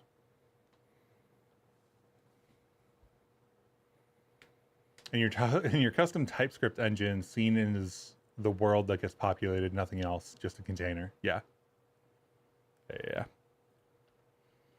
So it definitely depends, right? The other reason I want to upgrade to Avian is because I don't know if y'all can see it on stream right now, but if I zoom in, there's a little bit of a hitch. So I'm not doing anything, I'm just running forward. And there's a little bit of like a transform hitch. And I suspect that has to do with the Bevy XPBD transform propagation stuff, but I don't know for sure. The animations themselves are actually running smoothly.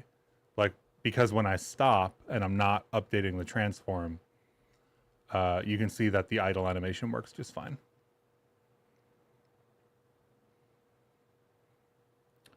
In your code, you've been calling some things in your code a scene. The way I'm defining a scene is a bunch of entities, states, systems, events as a group. Yeah. I mean, like on some level, a scene is just a group of stuff, right?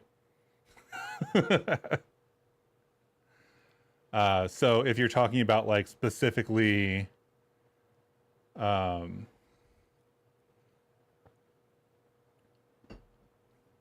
lost my train of thought. Does XPBD require you to do explicit system ordering? In what sense? I think all physics require you to do some kind of explicit system ordering, but for the most part, that's taken care of. Right? Like to spawn a collider, I don't need to worry about system ordering, but the physics itself, like it matters when the physics runs.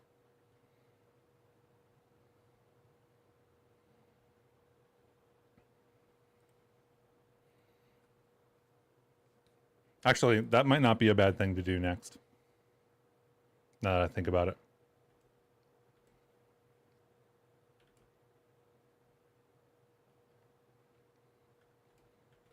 So let's get this pause menu committed.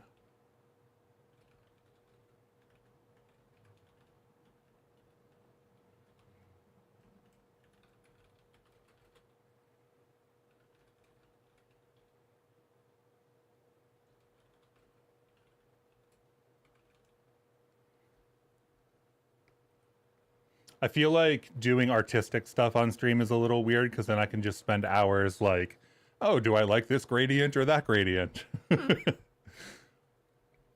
So I think I'll just do the menu functionality and I'll do the design during the week. Maybe some frames from the transform propagation is being done before the update of the velocity. Transform propagation. Yeah. I know that the XPBD does, I believe, transform propagation on every substep, which, as I understand it, turns out to just be a ridiculous amount of work that doesn't necessarily need to be happening. And I think Avian fixes that issue, which is why I'm interested in upgrading. So it is possible that I upgrade to Avian and it just goes away. So let's see. Let's find out. I know there's a release. So let me make sure that we're already on 0.5, which is the Bevy 0.14 version of XPBD. So it should be minus the kinematic collision code that I wrote. Fairly simple. I'm not going to worry too much about making the kinematic collision code work right now.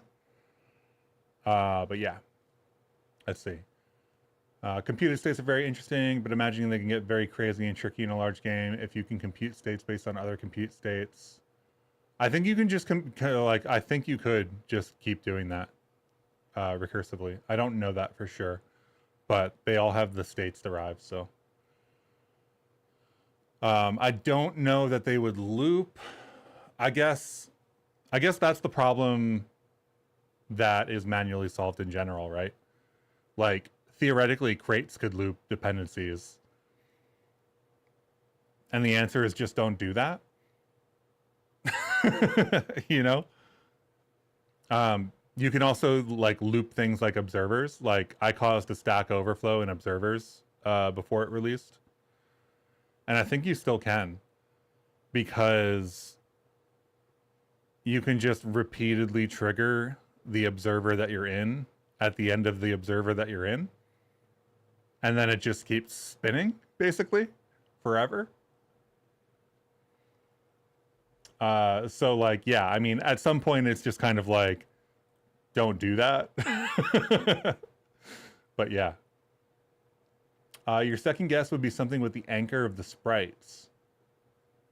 What do you mean by the anchor of the sprites? So the way the way the transform stuff is working is it's basically a mesh 2D, so it's a rectangle. And that rectangle is being updated by XPBD's linear velocity.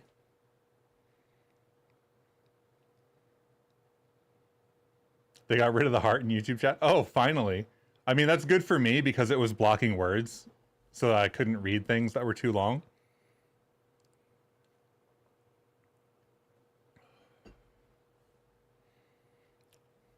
I did kind of like having it in general, though. I saw people pressing it occasionally. Okay, so Avian, I think is going to be Avian 2D, and it's going to be 0.1, is my understanding. There is a blog post. I have it open here. There are probably too many changes and improvements to go over.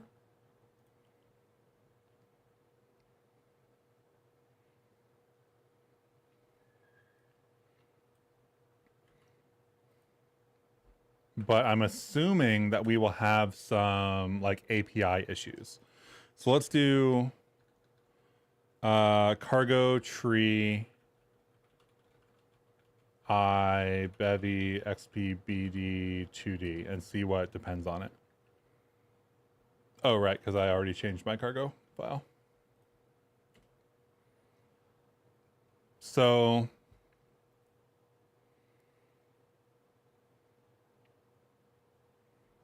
that doesn't look...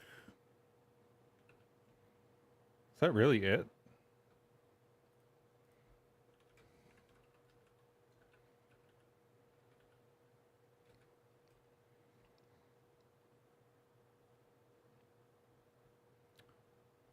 Wow, okay. I guess it is. Ivy and Bevy ECS tiled are the only crates that use it. That's wild.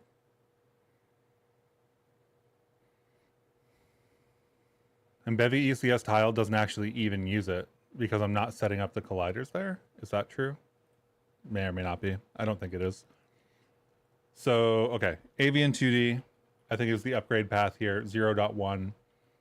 XPBD. Let's do Avian 2D. I think that's the right thing to be using.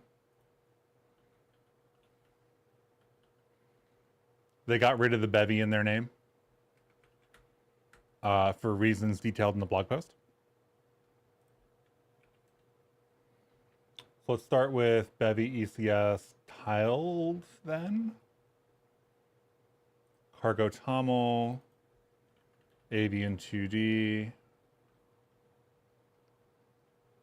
And then Ivy also needs it for this to work out.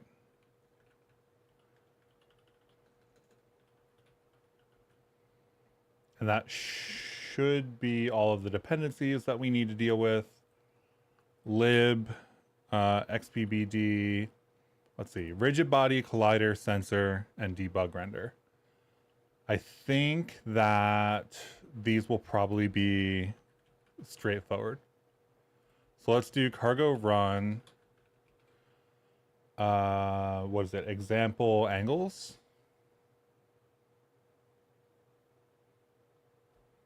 I still have a Bevy XPBD 2D. Oh, I changed the wrong thing. Glad I caught that. That would have been awkward.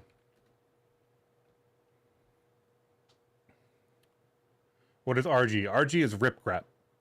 RIPGEGREP. Ripgrep.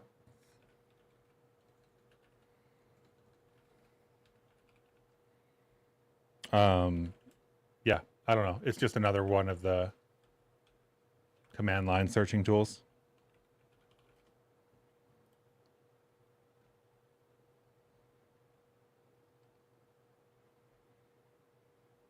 I've used a couple of them over the years. Let's see. Silver Searcher, or AG, is another one that I've used in the past. I've never touched hypergrep. I've used grep, and ACK is another one. Oh, it's down here. But yeah, ripgrep because I like it. I don't know. I do not need a video editor, but thank you for asking.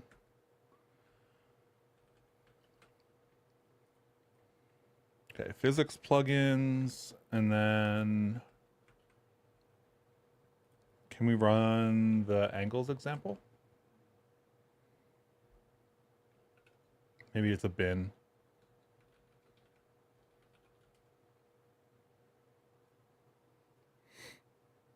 No bin target angles. What did I do?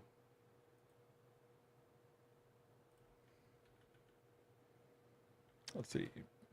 P, Bevy, ECS, tiled, bin angles. There we go. So theoretically, this should crash at compile time because it is a random package. It's not actually using the Bevy ECS tiled stuff, but it is in the dependencies list, which I think means it has to compile correctly. I don't see how the origin point of the 2D sprite would cause that issue. The staggering issue from earlier.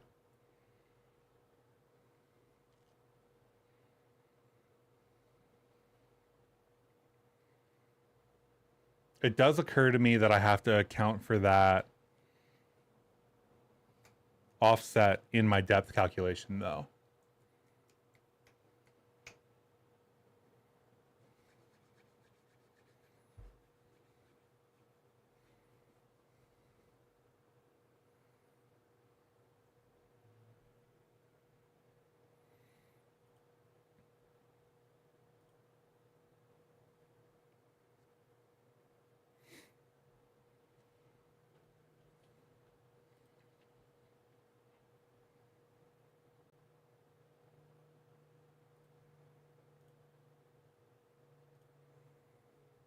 Yada yada.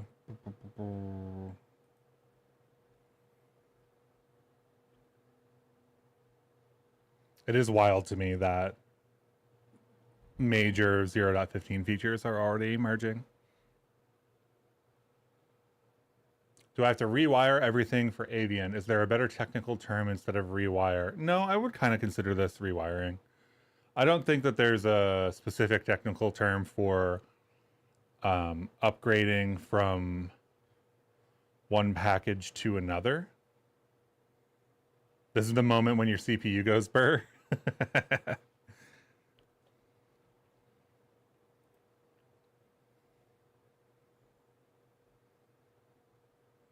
Couldn't find components, couldn't find plugins. Interesting.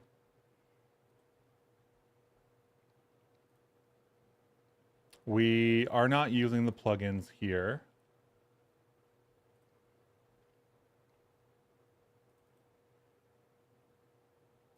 Why was that in plugins? That's a weird place to import that from.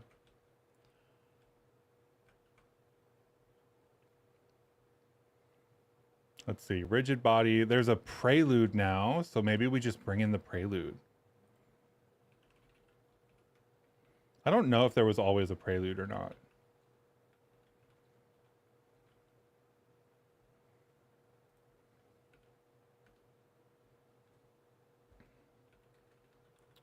Features Atlas, I think, is what I want.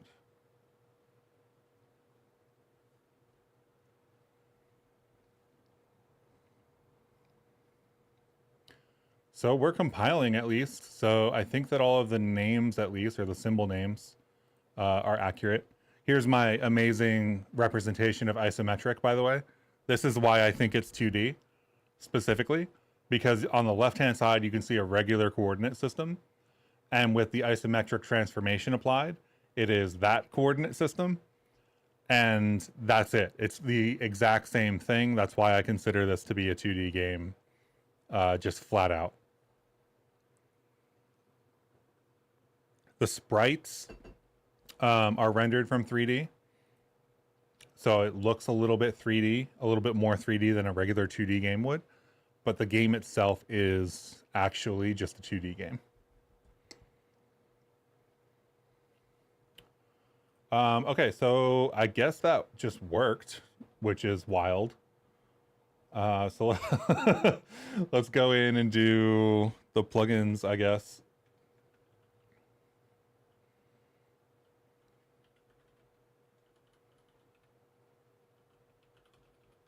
I guess there was a prelude. I was using it here.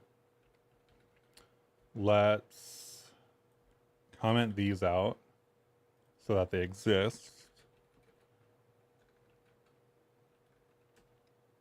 I'm expecting this to fail. If it doesn't, I would be very surprised. I see that there are actually a bunch of different places that we need to get rid of this. Assuming that things like linear velocity are still named the same thing, this should be pretty easy.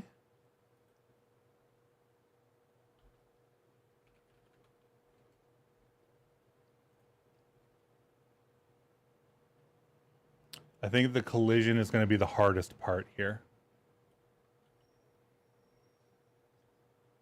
I think that this kinematic collision system is going to have to get rewritten. So let's just comment this out for the moment. And we'll just ignore that. Physics schedule, probably not even a thing anymore. So let's go with something easier for the moment. Is raycaster in here? I hope so, because that's what drives our ray casting. Sensors. Let's get that prelude in here. That looks good too. So collision is really the only thing that we care about. This puts the physics schedule in a specific spot, which I don't know that we actually need to do anymore.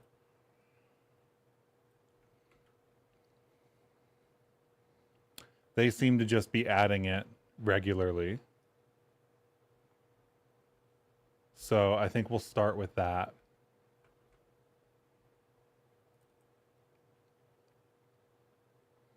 This is adding a system to the physics schedule for running. Oh, that's what... I forgot I did that. You were asking about the explicit system ordering earlier.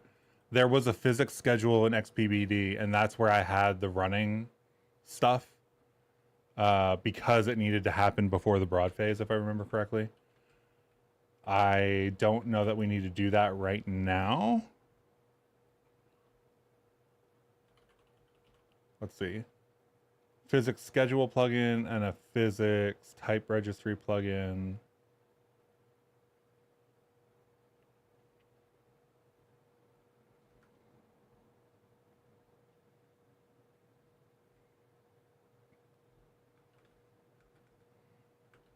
All right, let's just, I guess, ignore that.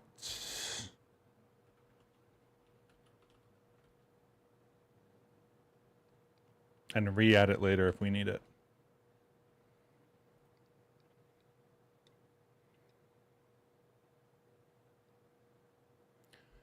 Yeah, there's no, so I've done a lot of search into like other people who might be doing this, and there aren't any.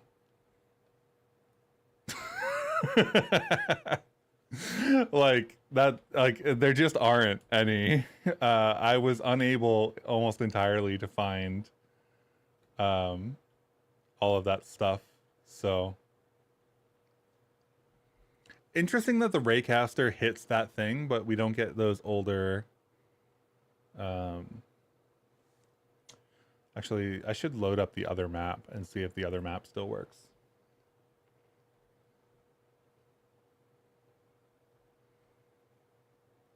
I always forget.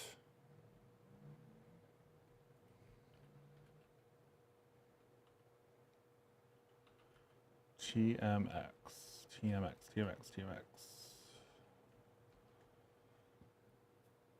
Wrong lib, that's why. Okay, comment this out. I'm also passing in a depth texture and it's just hard coded right now. So let me get rid of that for the moment.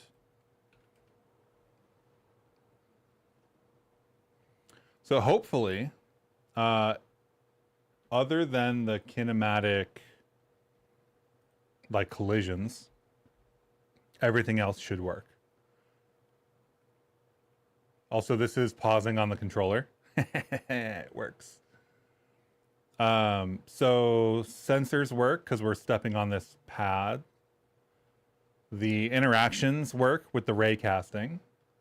The collisions between two kinematic bodies do not work because we disabled that entire system. And I think that I'm going to go ahead and say that this is working, except for the fact that I overwrote it at some point in the past with a weird fake depth texture thing going on there. So not worried about that at all.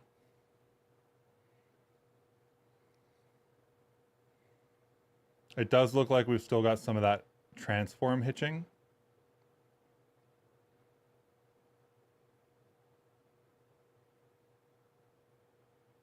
It's also kind of funny. It feels like the water shader runs faster, it looks like, when you're running around, which is really bizarre.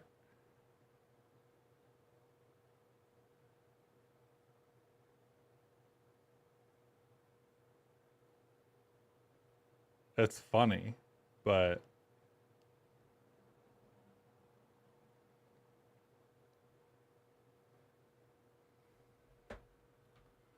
what is that fake depth texture?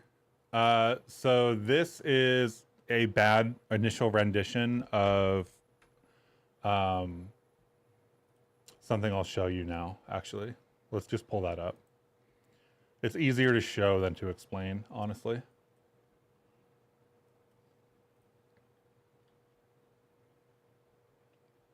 Let's go back to lib. So that was our Avian upgrade, by the way. We're done with the Avian upgrade. Other than the kinematic collider stuff.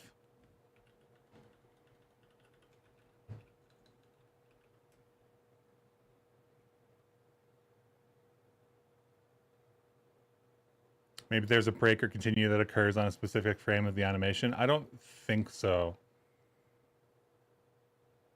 It is possible that it's possible, is what I'll say. I don't think that that's what's happening, but it is possible. So I'm going to run the game through Xcode because you asked about the depth texture. And then let me pull this on screen here. I usually do this on a separate monitor, but so we've got this, right? And forgot I didn't add the follow component. Let's do this. Let's just, so there's a bunch of stuff, right? All over the place.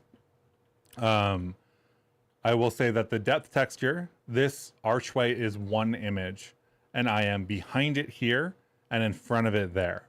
And that is the key to the depth texture. That is the functionality that the depth texture is supporting. So if I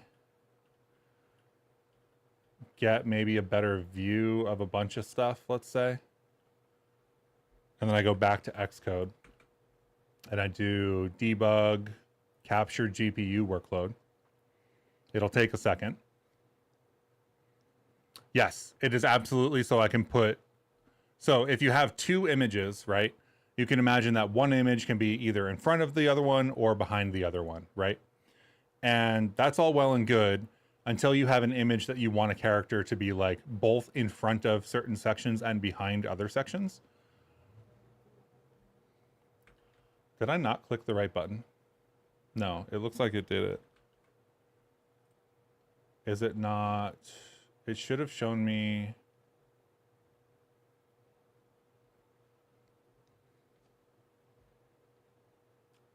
No GPU workload detected? That's BS. What do you mean? What do you mean no GPU workload detected? You're telling me my game doesn't actually... Oh, does it have to be... No. Okay. That's the first time I've ever seen it say no GPU workload detected.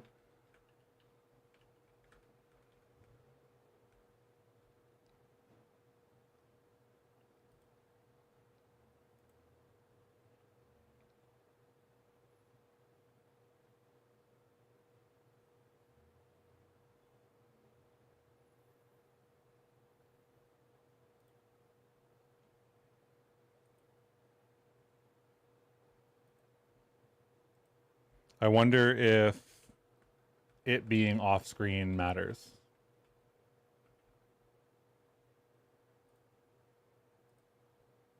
I'm going to keep it up on my other monitor instead of showing it on this one. We'll get to see it anyway. Okay, so it's showing on my other monitor now. Capture GPU workload. Yeah, okay. So if you have your game off screen on a different display, you apparently cannot capture the GPU workload because it's not actually being sent to the GPU. It's one of those. You have to do the thing to get the thing kind of vibes. Okay, so can I see this in one of these original clicks here?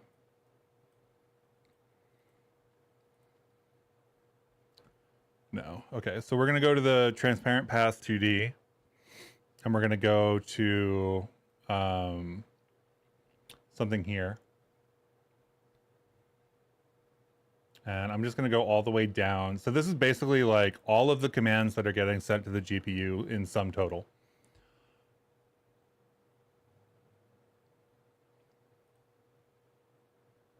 And can I... Let's just export this to view it better. Depth. What is today's date? July 6th.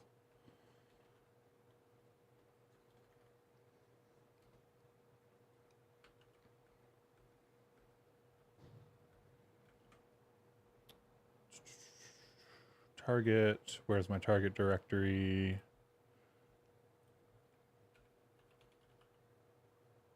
I think I blocked my target directory from VS Code actually.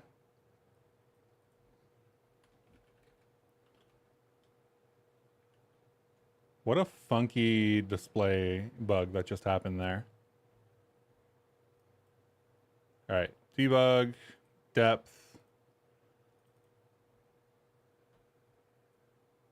Okay, it's a lot of work to get this image, but this is the image. So every item that is being rendered to the screen is rendered in some effectively like a rectangle, right, on the screen. What I'm doing is, well, okay, so let's start with, in 3D, there is a depth texture. When you render a cube, it is in a 3D position in space. It writes out its position to the depth texture. And that's how WGPU or graphics units know whether to render something in front of or behind something else, right? So if the number is closer to white, in this case, it's closer to the camera. If the number is closer to 0, it is further from the camera. So in 2D in our game, what that means is that every sprite that gets written typically doesn't write to this depth texture in Bevy today because it doesn't exist, right? So you could imagine a world in which every image on screen, so every one of these arches or every whatever, they all rendered, let's say, just like their Z index position, right? And you could use like the Y sort and a Z index to do like sprite sorting for rendering. What I'm doing instead is that everything that I'm using to render in my actual game, which is somewhere. Yeah. So these 3 tiles here, right? They all come with their own version of this black and white image. So when it comes down to it, what actually happens is, actually, is that the right one? That seems like the wrong one. No, that actually is the right one.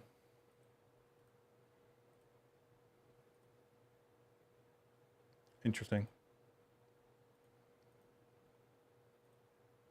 So yeah, we have a texture atlas, which with a bunch of sprites. Each of those sprites I've pre-rendered out a depth for. So hypothetically, what happens in the 3D pipeline is the depth texture can be rendered and then like used in other shaders and whatever. But it's rendered based on the like positions in space. Since I'm rendering a bunch of stuff in Blender, what I can do is actually specify like what the depth would be when I have that information. And then I can put that into another image. So whenever we render one of these boxes or whatever, we use the pixel value for the depth. And that results in, once all the math is applied, those black and white textures being rendered like this in the depth buffer. Can you use a different color shade for local height of item? You can store the information in RGBA channels just like you would normally do. In my case, I'm storing the same value in all of them, and I'm only using, I think, the R channel. I think I'm using the red channel for the information.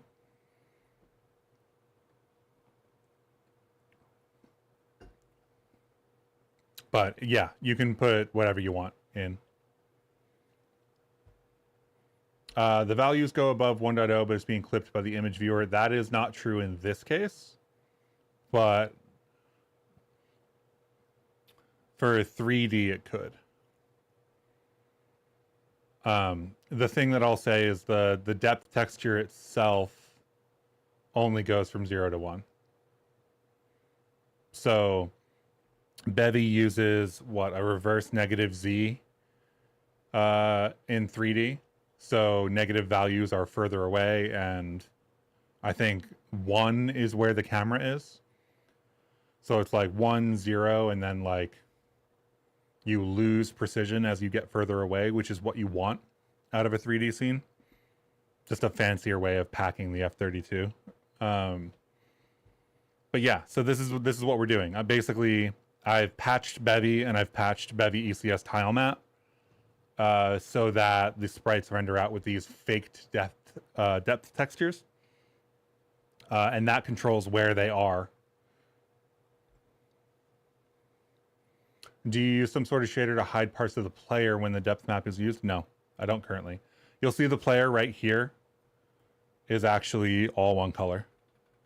It's hard to see compared to everything, but the player is one color right now. I could render out depth for the actual player. I don't know yet if it's worth it or if I'm going to. The character that we're using in the game currently right now is also not the character that I'm going to use for the end result. It's just a placeholder. So that is depth, and that is what we're doing. It actually works out very, very well. There are a couple of issues. I personally don't have the math quite right, and I don't have the sampling quite right. Bevy ECS tile map does this thing where it overlaps the tiles by half a pixel, I think. And thus I end up with this little line here. If you can see this line for every one of them. And I think that my actual sprites that get rendered out are actually also missing a little bit towards the edge. But yeah. That is depth, and that is what we're using it for. I'm gonna stop running Xcode. It's really great. I think that I'm doing a far more complicated version of it, but I think that the depth texture could be used for a whole bunch of stuff.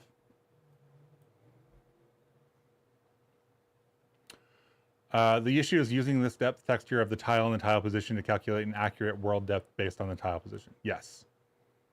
So, like Bevy ECS tile map has like batching for tiles and other fancy things like that I'm not using currently.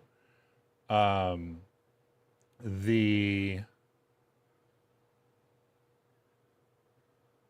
math that I have to figure out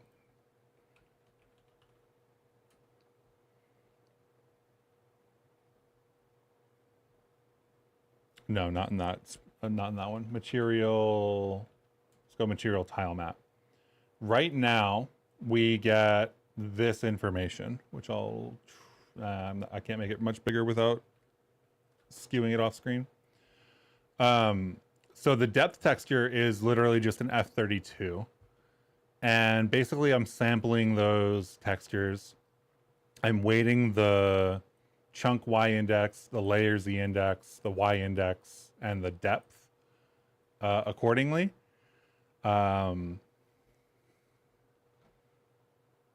This is just a hack of a thing, honestly. This is also how I determine the Z index of the player, so they match up. But yeah, this is like, if I could figure out how to get rid of this and give something that is mathematically accurate and then do everything correctly, I would.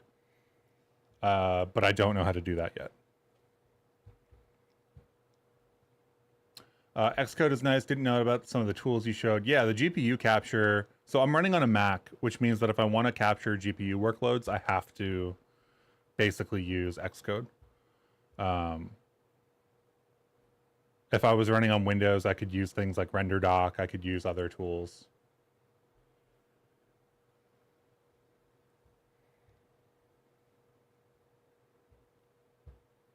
But yeah, I have to sit down and see.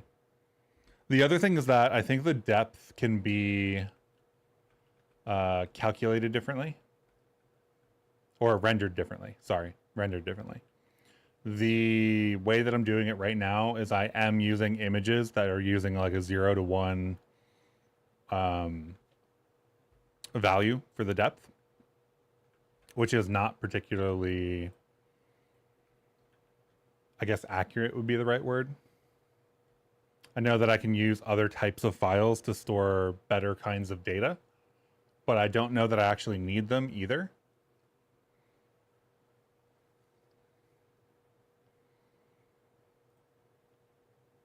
So yeah, I don't know.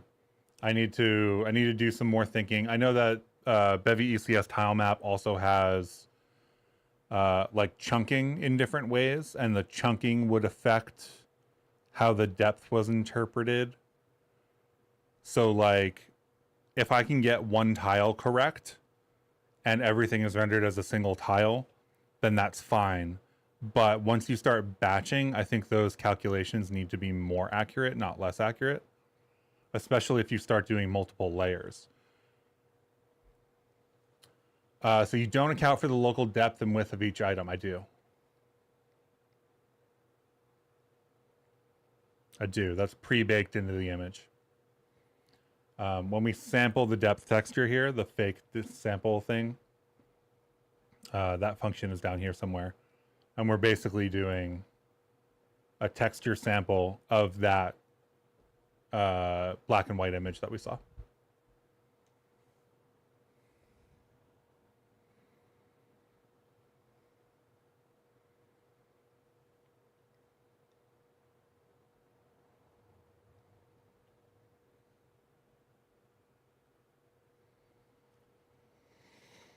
What time is it? 10:40. Cool.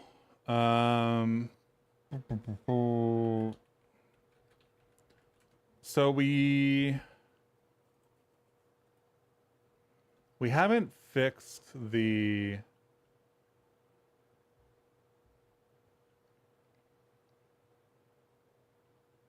Is it the camera? That looks smooth, right?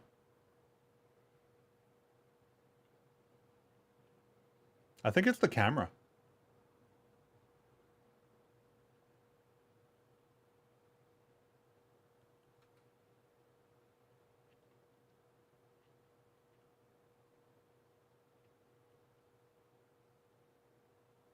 Also, the sharp edges where the walls meet the ground indicate a difference in the math for the walls and the ground. The sharp edges when the walls meet the ground mean a difference in math for the walls and the ground.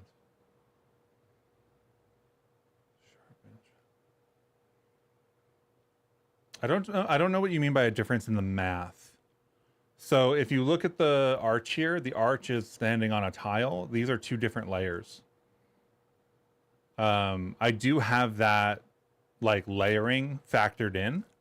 So a tile on the floor will always be below an arch that is placed on top of it. Oh, sharp edges in the depth buffer.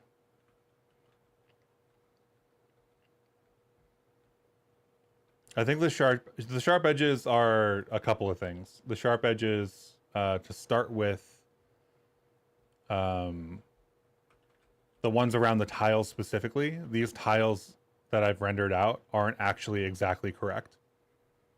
So there's a little bit of a gap. So I think some of it has to do with my rendering and some of it has to do with my math. But interesting to note that there is no jankiness. Maybe there's a little bit. I can't really tell.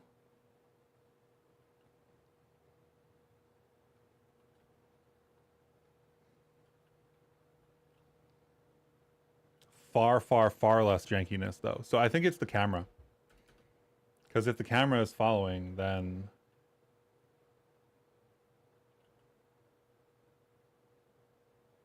yeah, it's the camera. The camera's not smooth enough. So let's go to the camera.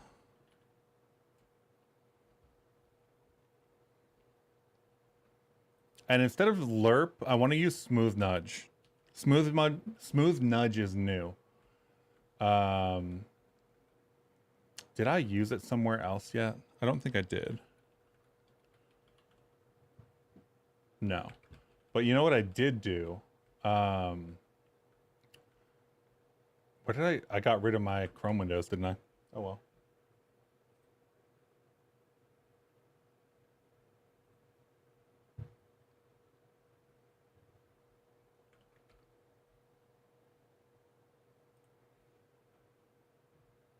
Chrome, come back. Okay, there we go. What I did do is I updated one of the Bevy examples.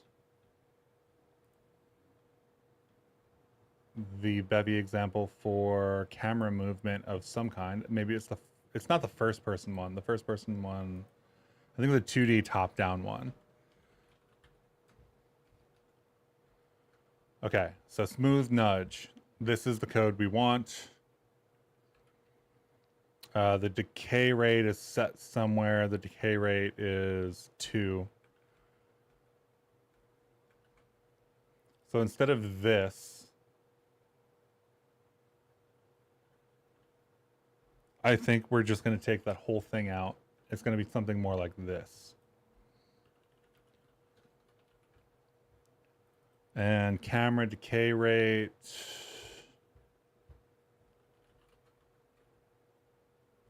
What was that? F32?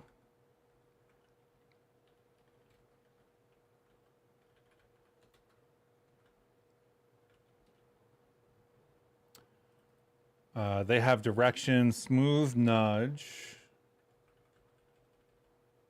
Did I call that wrong?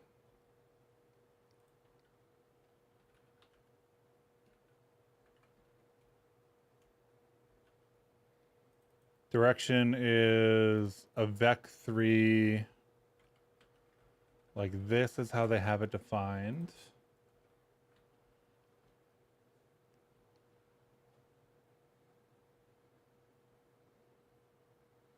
Transform.translation equals player translation is what I want.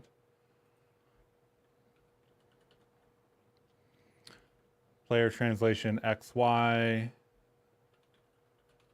Transform translation Z, smooth nudge, time delta seconds. We need time here.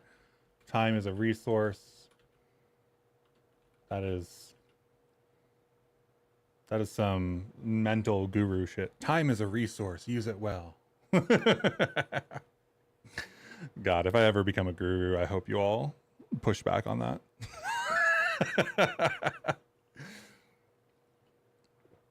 Oh. Okay.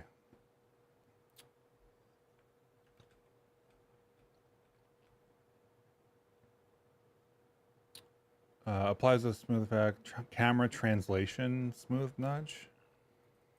This should work, right? What did I do wrong? I did something wrong.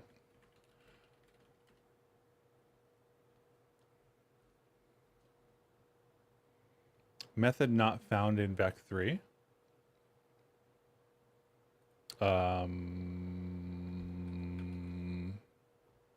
What?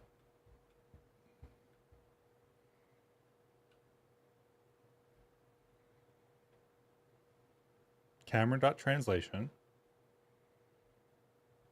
There's no special import here, right?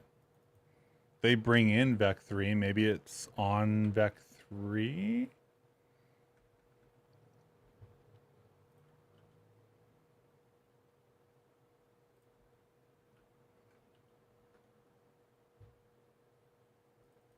Okay, this is a transform. That's a transform. Transform.translation. Oh, it's not mutable? Is that the issue?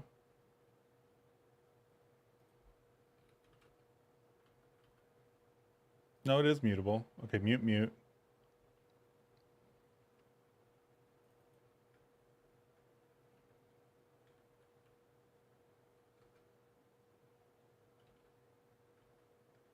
Huh.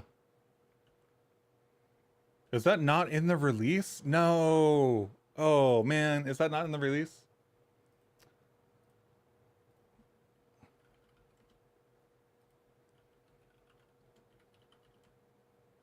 No.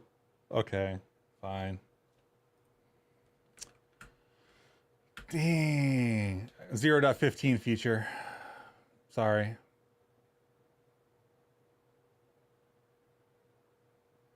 Damn.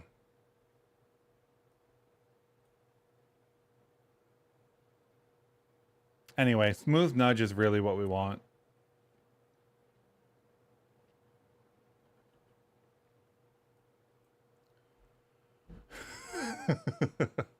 Funny, you were just looking for camera code stuff. What's the best way to make camera paths and display them in world space?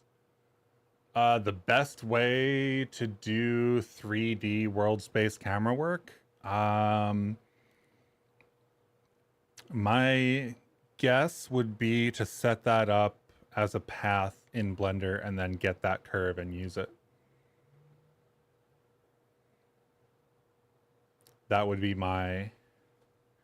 If I was going to set up a scene and navigate a camera through it, I would probably want to use Blender's like curve utilities for drawing them. I don't think I would do that in code.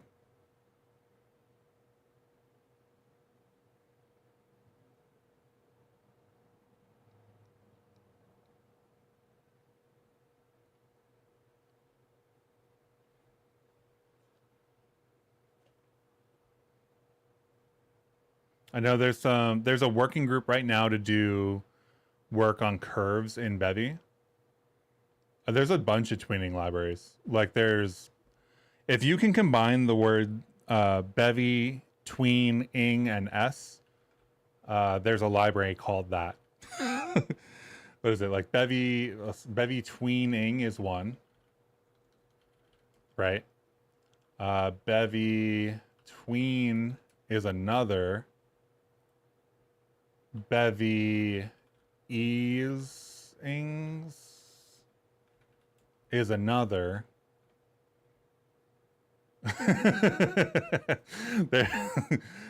Tweening is one of those things where like just everybody builds it.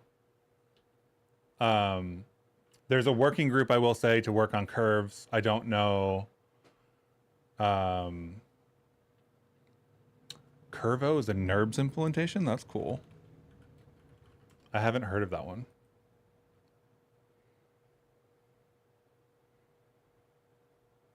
But yeah, I think you're going to want to use something somewhere. And then draw your curves in Blender or whatever, you know? This is cool. I like this. I guess you could program them too, but like doing this kind of thing sounds I feel like I would want to do it visually. I don't know if you have a debug view of your splatting stuff, but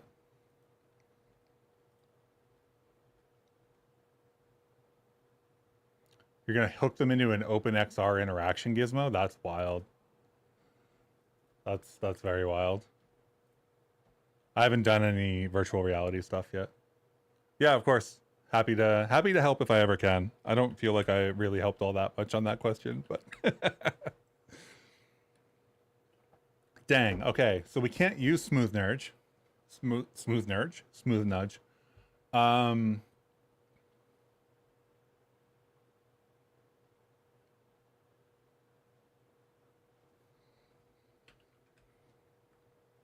What do we do now?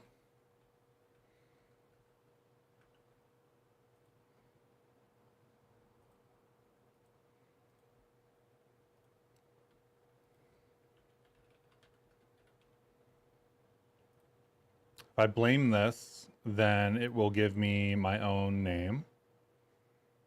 But it should also give me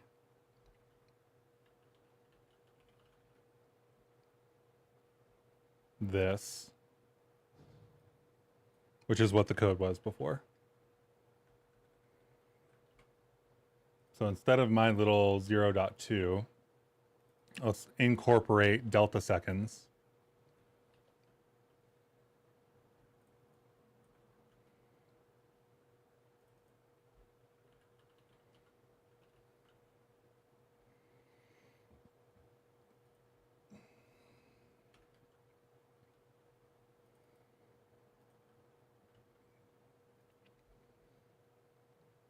I guess we don't need this if they're going to be the same anyway. Camera lerp factor is our new constant. What do they use in the lerp factor? 2. Yeah, okay. So hopefully this works a little bit better. Incorporating time is already going to be better, I think.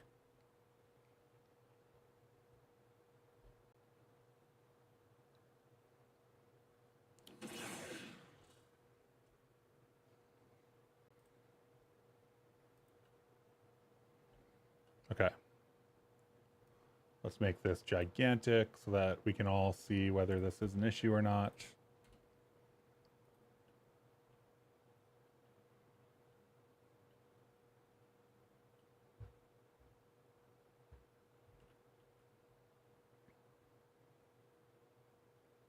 That is not better. It's better when you aren't like pushing the camera, but anytime you're pushing the camera,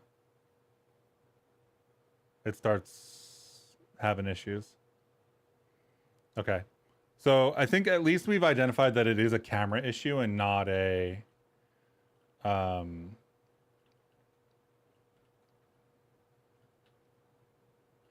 whatever issue.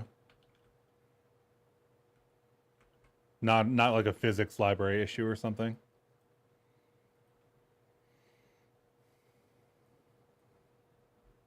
Could probably stand to make this a little bit more responsive.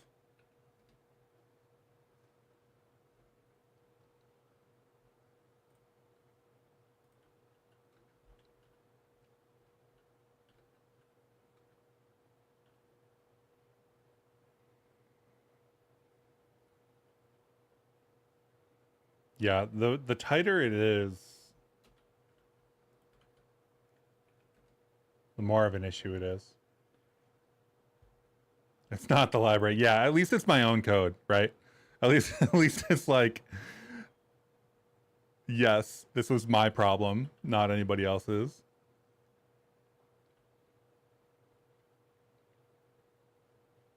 No, it's not the lines or the grid overlap, because you can see it happening here. You probably can't because this is probably too small, but it is definitely happening when we're not on the grid. Like this. Chunk. Chunk. Chunk. Chunk.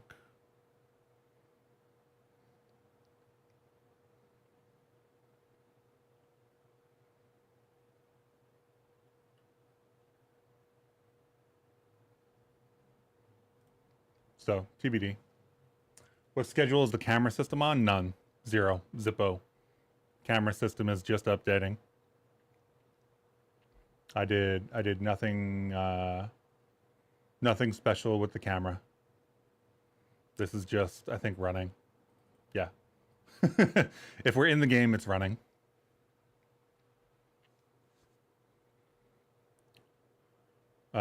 We could change it and whatnot, you know. I don't know. There's like a pre-update, right?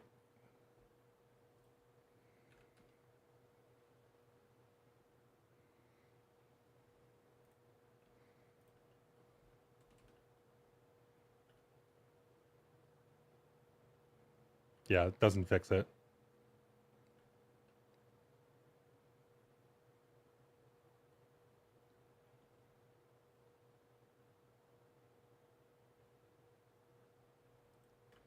But yes, the issue happens when I'm not streaming. Absolutely. 100%. This is capital AI an issue. It is definitely something that needs to be fixed. Something that I don't quite understand why it's happening. I assume the camera is jerking back and forth for some reason. So I'll have to do some camera tweening logic lookup.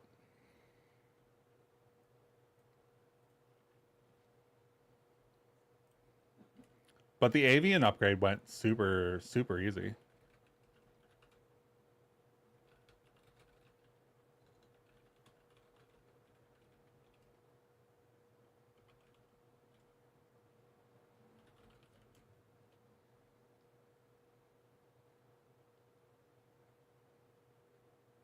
I don't know what, I think Zalige is putting out that extra gunk every once in a while.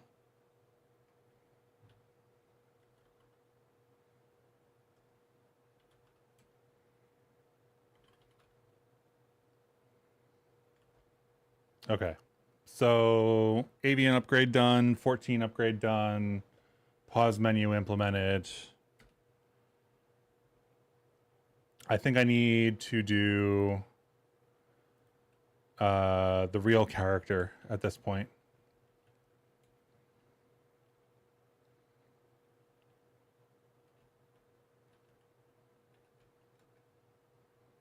I probably need to improve this camera anyway. I need to improve the depth texture stuff.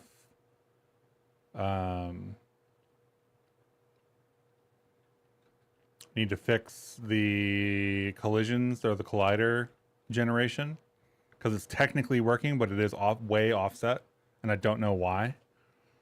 So I need to build in some kind of dynamic menu or dynamic level chooser or something like that.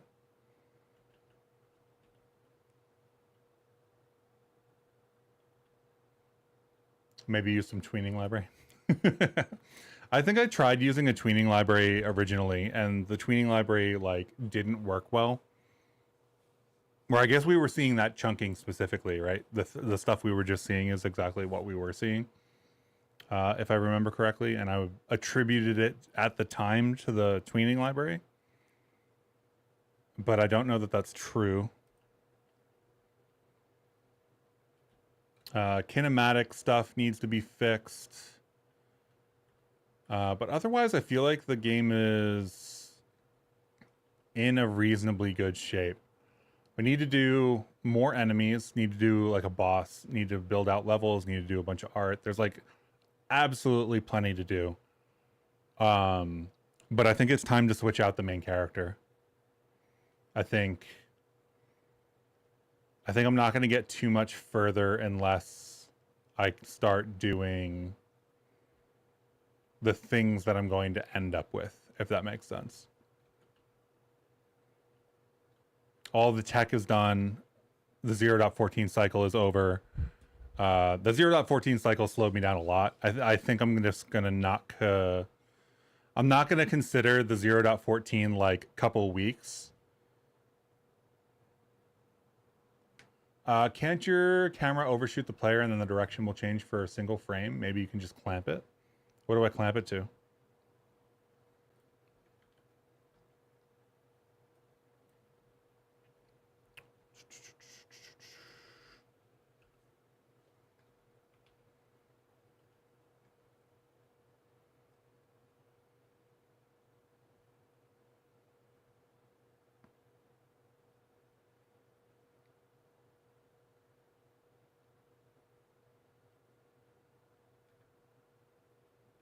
I mean, like, yeah, the player transform, but...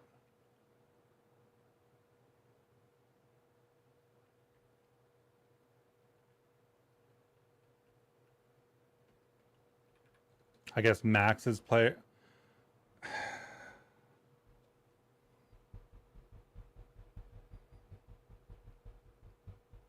That doesn't work, though.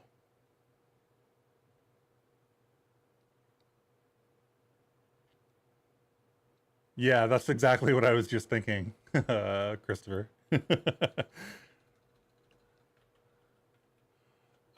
Is Ivy already set as the game's name? At first I thought the character was final and it kind of matched the name Ivy.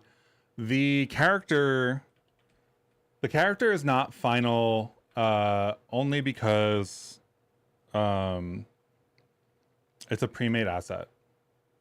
So what is the...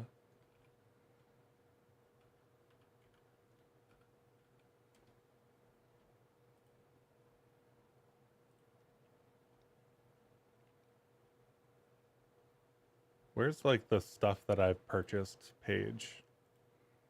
Clearly my itch.io is extremely used. I probably shouldn't be showing the dashboard, but I don't really care that much.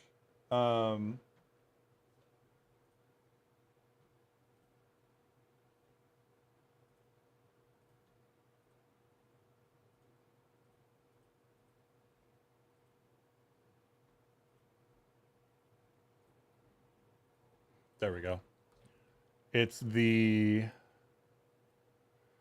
druid from this pack. And like, I don't mind it being a pack, but there are severe issues with the animation, right? There's all of the animations, so there's 75 of them that this person has put together. They are all full animations is the way that I'll term them. They don't include any kind of like smearing. They don't include any kind of like player forward action, I guess. You can see it in the way that the animations all occur currently. If I run the game,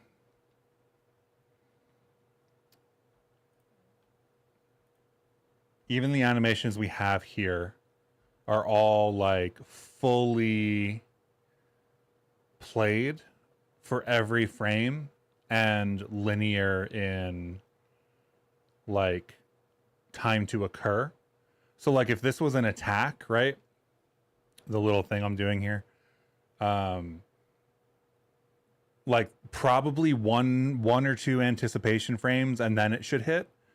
But if you remember the trigger on that we did for this animation, it takes 18 frames out of a 24 frame animation to get to the point where the stick is extended enough to actually trigger the attack.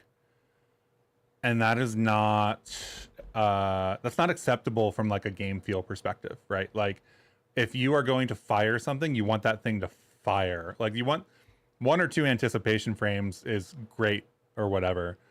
But this is like almost a full second of animation and the attack doesn't happen until like 75% of the way through the animation, which is not what I want. So like, the nice thing about the pack that I have currently is that it is, in total, like it's just a bunch of NLA tracks. So like there's this character that I was looking at. And like if I wanted to use the one-handed ranged shooting, which doesn't make any sense for that character, actually. Let's pick something else. There's like interact, right? And interact is 39 frames. Damn.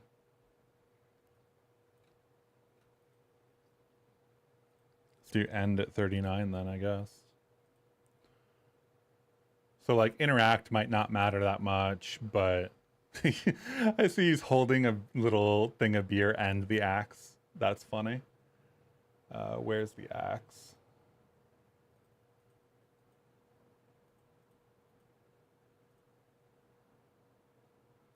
Turn the mug off, maybe. I don't know. There we go. So like there's stuff I can do. I can change all the animations in here, but like if I'm going to change all the animations anyway and I'm going to do you know, whatever, I think I'm going to try to do my own Blender work, specifically because this is also, so I'm doing a 2D game. I'm doing a 2D game because I know that I can always fall back on my art skills. I have a background like as an artist, if that makes sense. I went to school for an art degree and stuff like that. So I can hand draw whatever I want pretty much. Just takes some time. It's slow, right? And I need to do it for all the different directions. So one of the reasons that I chose this project in particular was if I ran into a corner, I could always fall back to 2D animation. But I wanted to use Blender to generate the animations, generate the sprite sheets, because I want to do more 3D stuff in the future. And this was like a way to take a half step into that world without having to fully commit to it.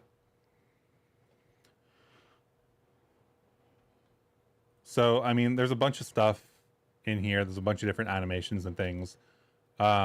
I looked at the way that other games are doing it, and basically, actually, I probably can't show that.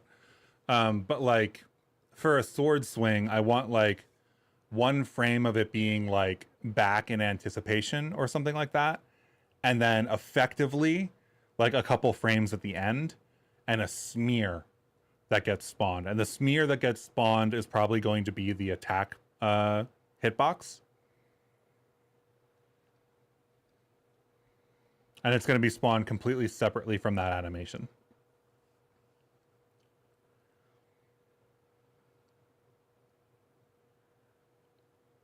You will need to make your own so you can control this stuff. Yeah.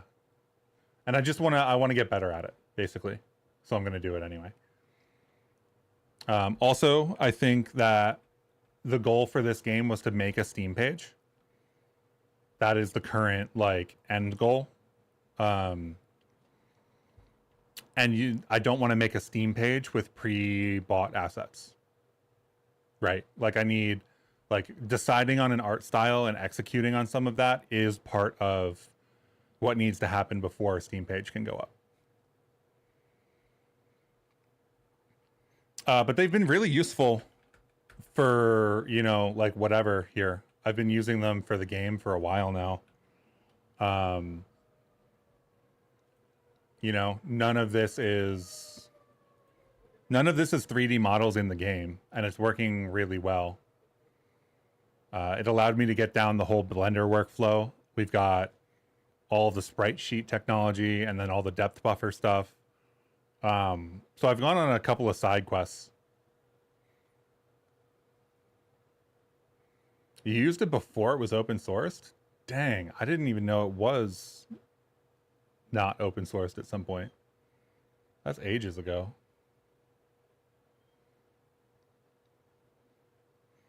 But yeah, like even the dashing here, the dashing is a full, if I remember, like 24 frame animation, or maybe it's 12. 12 is right for the dash. But it's still like, I am driving the character based on the animation, which is fine. Except for the fact that a lot of these animations just don't fit inside of a game. Which is kind of funny because they're game assets, right? Like, I guess it works, right? It's fine. It's just not. I guess for this one, for the healing thing, it makes more sense. But yeah. Do you use force or do you set it to kinematic? It's kinematic.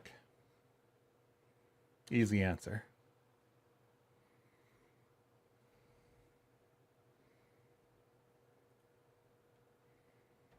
That reminds me that I'm not actually triggering that attack right now. The attacking system used to have some logic for sending attack events.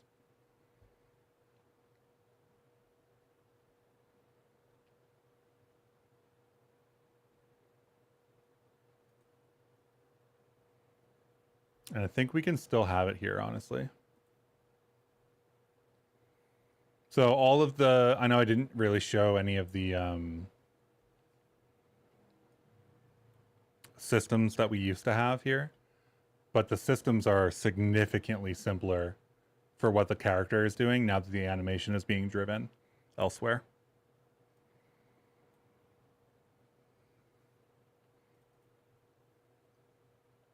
You just started learning Bevy. Any suggestions? Go look at the examples for whatever you want to try to do. The examples in the GitHub repo, Basil, are fantastic. 100%.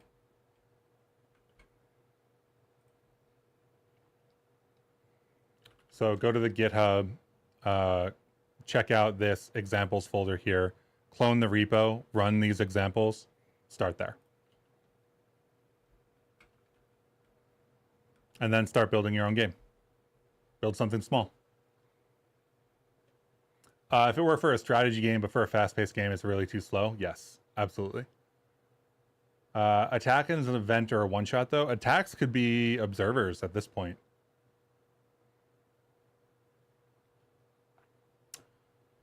Right now they're events, and we could, instead of sending an event, trigger an observer.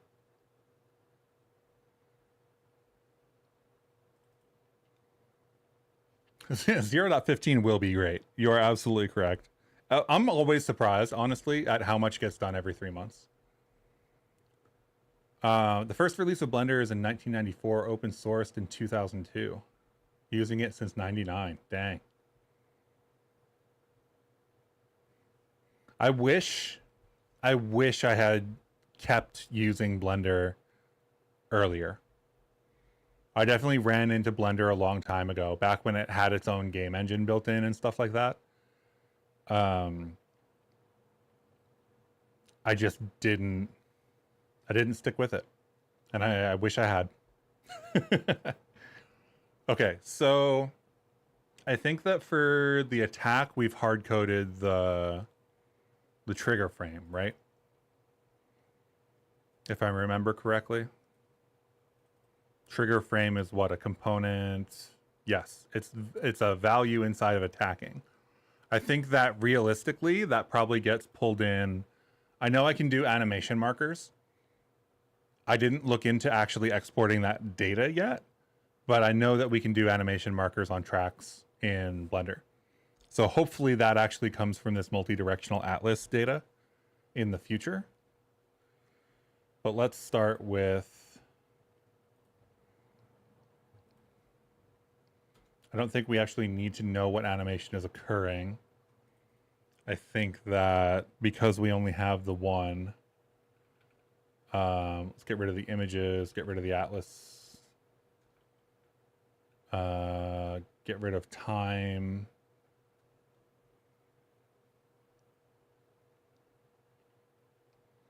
And then we want, let's see, attacking, linear velocity, current frame is really what we want here.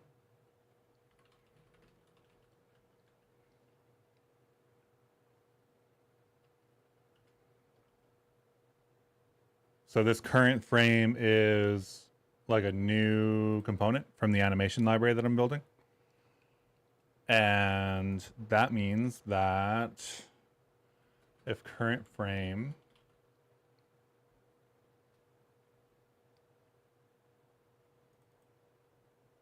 actually, where's my attacking state? Attacking trigger on has triggered attack. Okay, cool.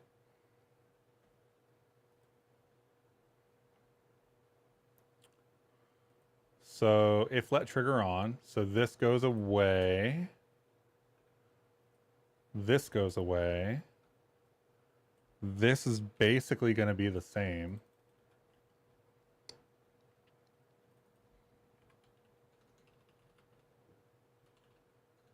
And this is going to be current frame. And I think it needs to be current frame dot zero. And it doesn't need to be as 32 anymore. And there's some warning on that I don't know why it's warning me. We'll find out. I wonder if it would be doable to create a VS Code plugin to make it a Bevy editor. There's the Bevy remote protocol that is being developed. I don't know if you're aware of it yet, but there's a repo called Beverage that we were looking at earlier that has zero documentation because it's just a demo kind of thing. We've got our things firing again. The Z index on these is wrong, or the depth on those is wrong. What was I saying? Beverage, right? This repo. BRP is the Bevy remote protocol. I do not know anything about this yet. But basically the idea, also available as a t-shirt. Basically the idea is that there's a Bevy remote protocol and you'll be able to interact with that with a running game.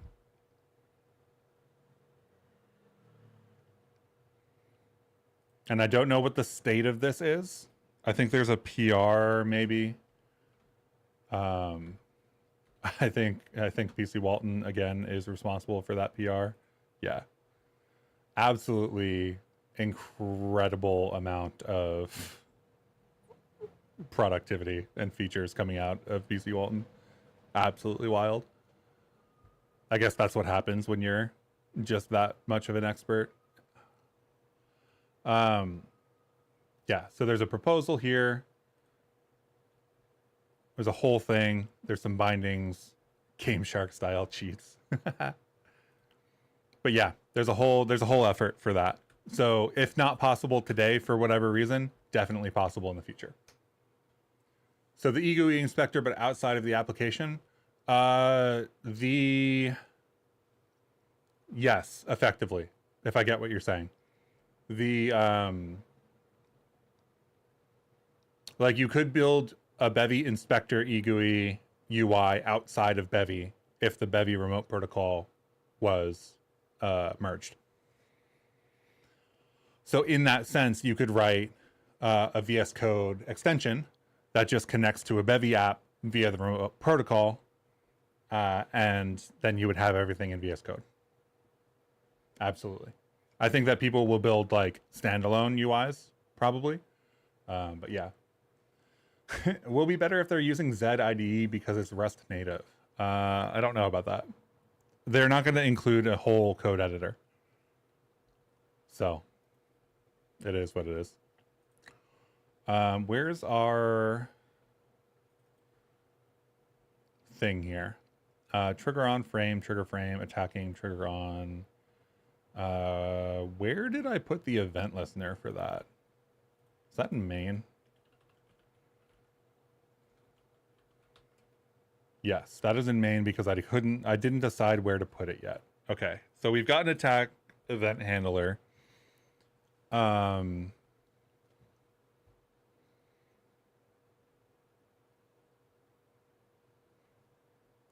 wonder if this is better done as an observer or not. I don't think attacks happen often enough to justify the event system, because they're user inputs, and I think user inputs going to observers makes more sense.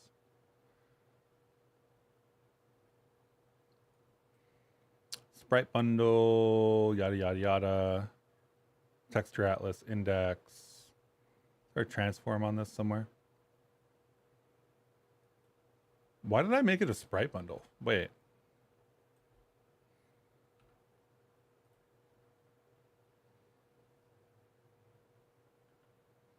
Oh, I guess this doesn't have the depth in it. Trans, where's trans? Trans here. Trans dot translation dot z equals, I don't know, let's just set it to some random value.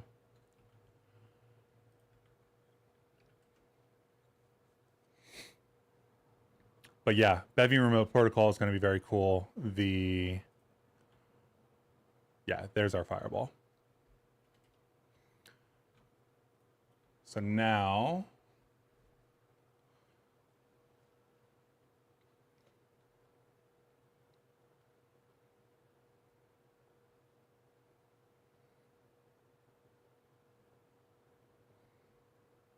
this is one of the other things about doing it this way. Yeah, there we go. So now this can fire and hit. I think that in general, fireball, too slow, you know, doesn't really do much. I think that this would be like a separate effect, if that makes sense. I was thinking about it a little bit over the past couple weeks, and I don't know that shooting things without auto aim is going to work on controller.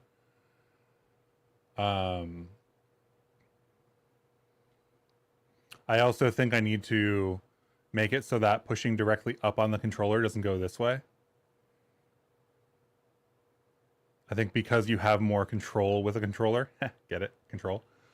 Can you aim with D-pad? You can't do anything with the D-pad because I just haven't. This is mouse and keyboard. I haven't implemented like mouse-based attacks, if that makes sense. So right now, all you can do is fire forward. But the way that I'm going to do mouse-based or mouse and keyboard-based attacking is if you are running this way and you click here, you're going to swipe backwards, effectively.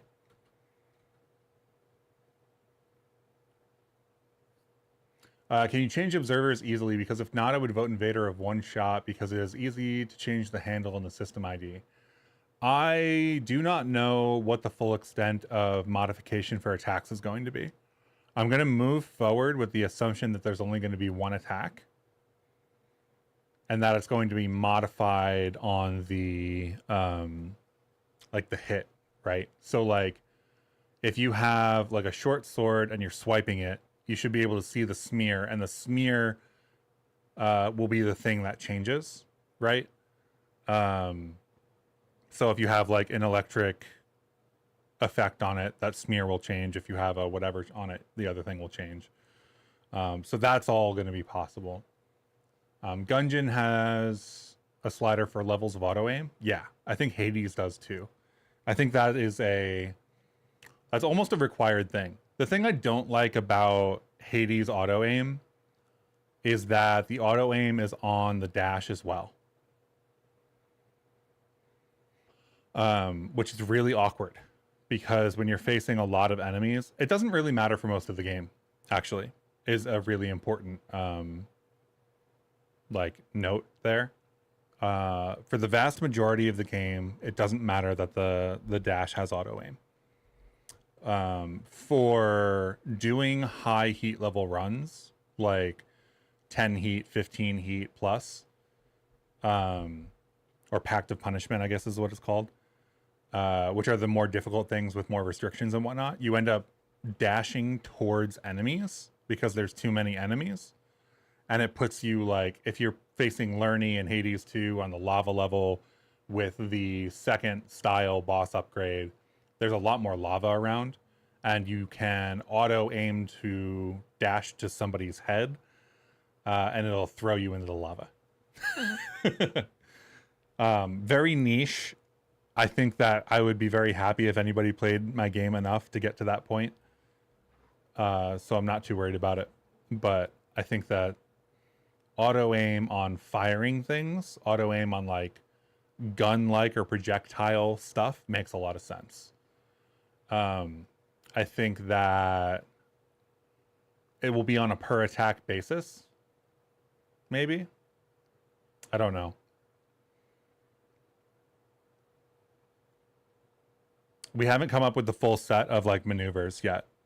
I just know that I want the basic maneuver, like this like regular quick attack or whatever. I want that to be a short sword kind of thing. So you would make it to something and then swipe it. I haven't decided if I want to work in something like parrying. Parrying seems like it could be really complicated. But yeah. Will there be a roll? I'm considering a roll rather than a dash. I think I like roll more than I like dash.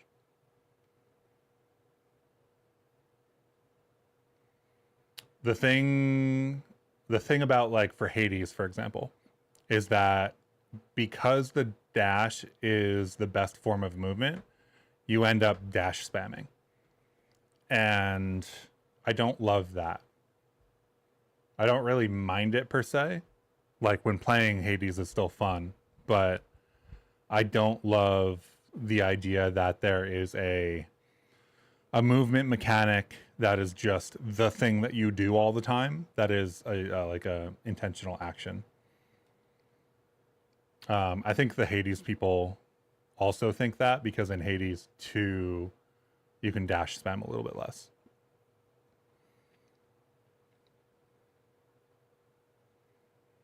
But this little fireball thing I rendered out in Blender too, it doesn't look good, but the fireballs also have to despawn at some point. They aren't despawning currently, so any fireball I've sent out while we're playing just lives forever. If you hit stuff, that collision still works, which is cool. We didn't confirm that before when we did the Avian upgrade. But yeah, all of the floors and cubes and arches right now are rendered out of Blender. So I think we're in a pretty good place for the game to actually turn into something at this point. There's plenty of bugs. There's plenty of stuff to work on. But yeah, and we've got the pause menu.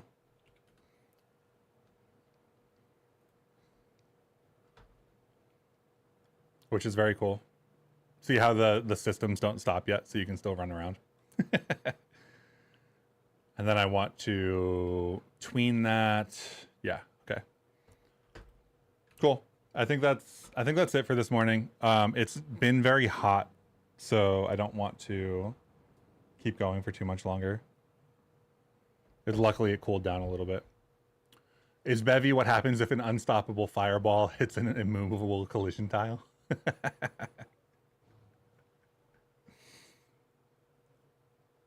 All right. Thanks for hanging out, y'all. If you're in the Discord, you're in the Discord. I can see you around. Saw your message from earlier, Mike. I'll take a look at that code later. What do I use for UI? Basic Bevy UI? Yes. I use basic Bevy UI because upgrading is a pain if you don't. And I do a lot of educational material, and it doesn't make sense for me to teach a crate that is only going to be around for one release cycle, you know? I have confidence that Bevy UI will grow better over time, so I don't mind it. And it can do everything that I need it to do, honestly. It's just a little bit verbose. But yeah, have a good day, y'all. Thanks for hanging out. And I will see you next week, Saturday morning, again.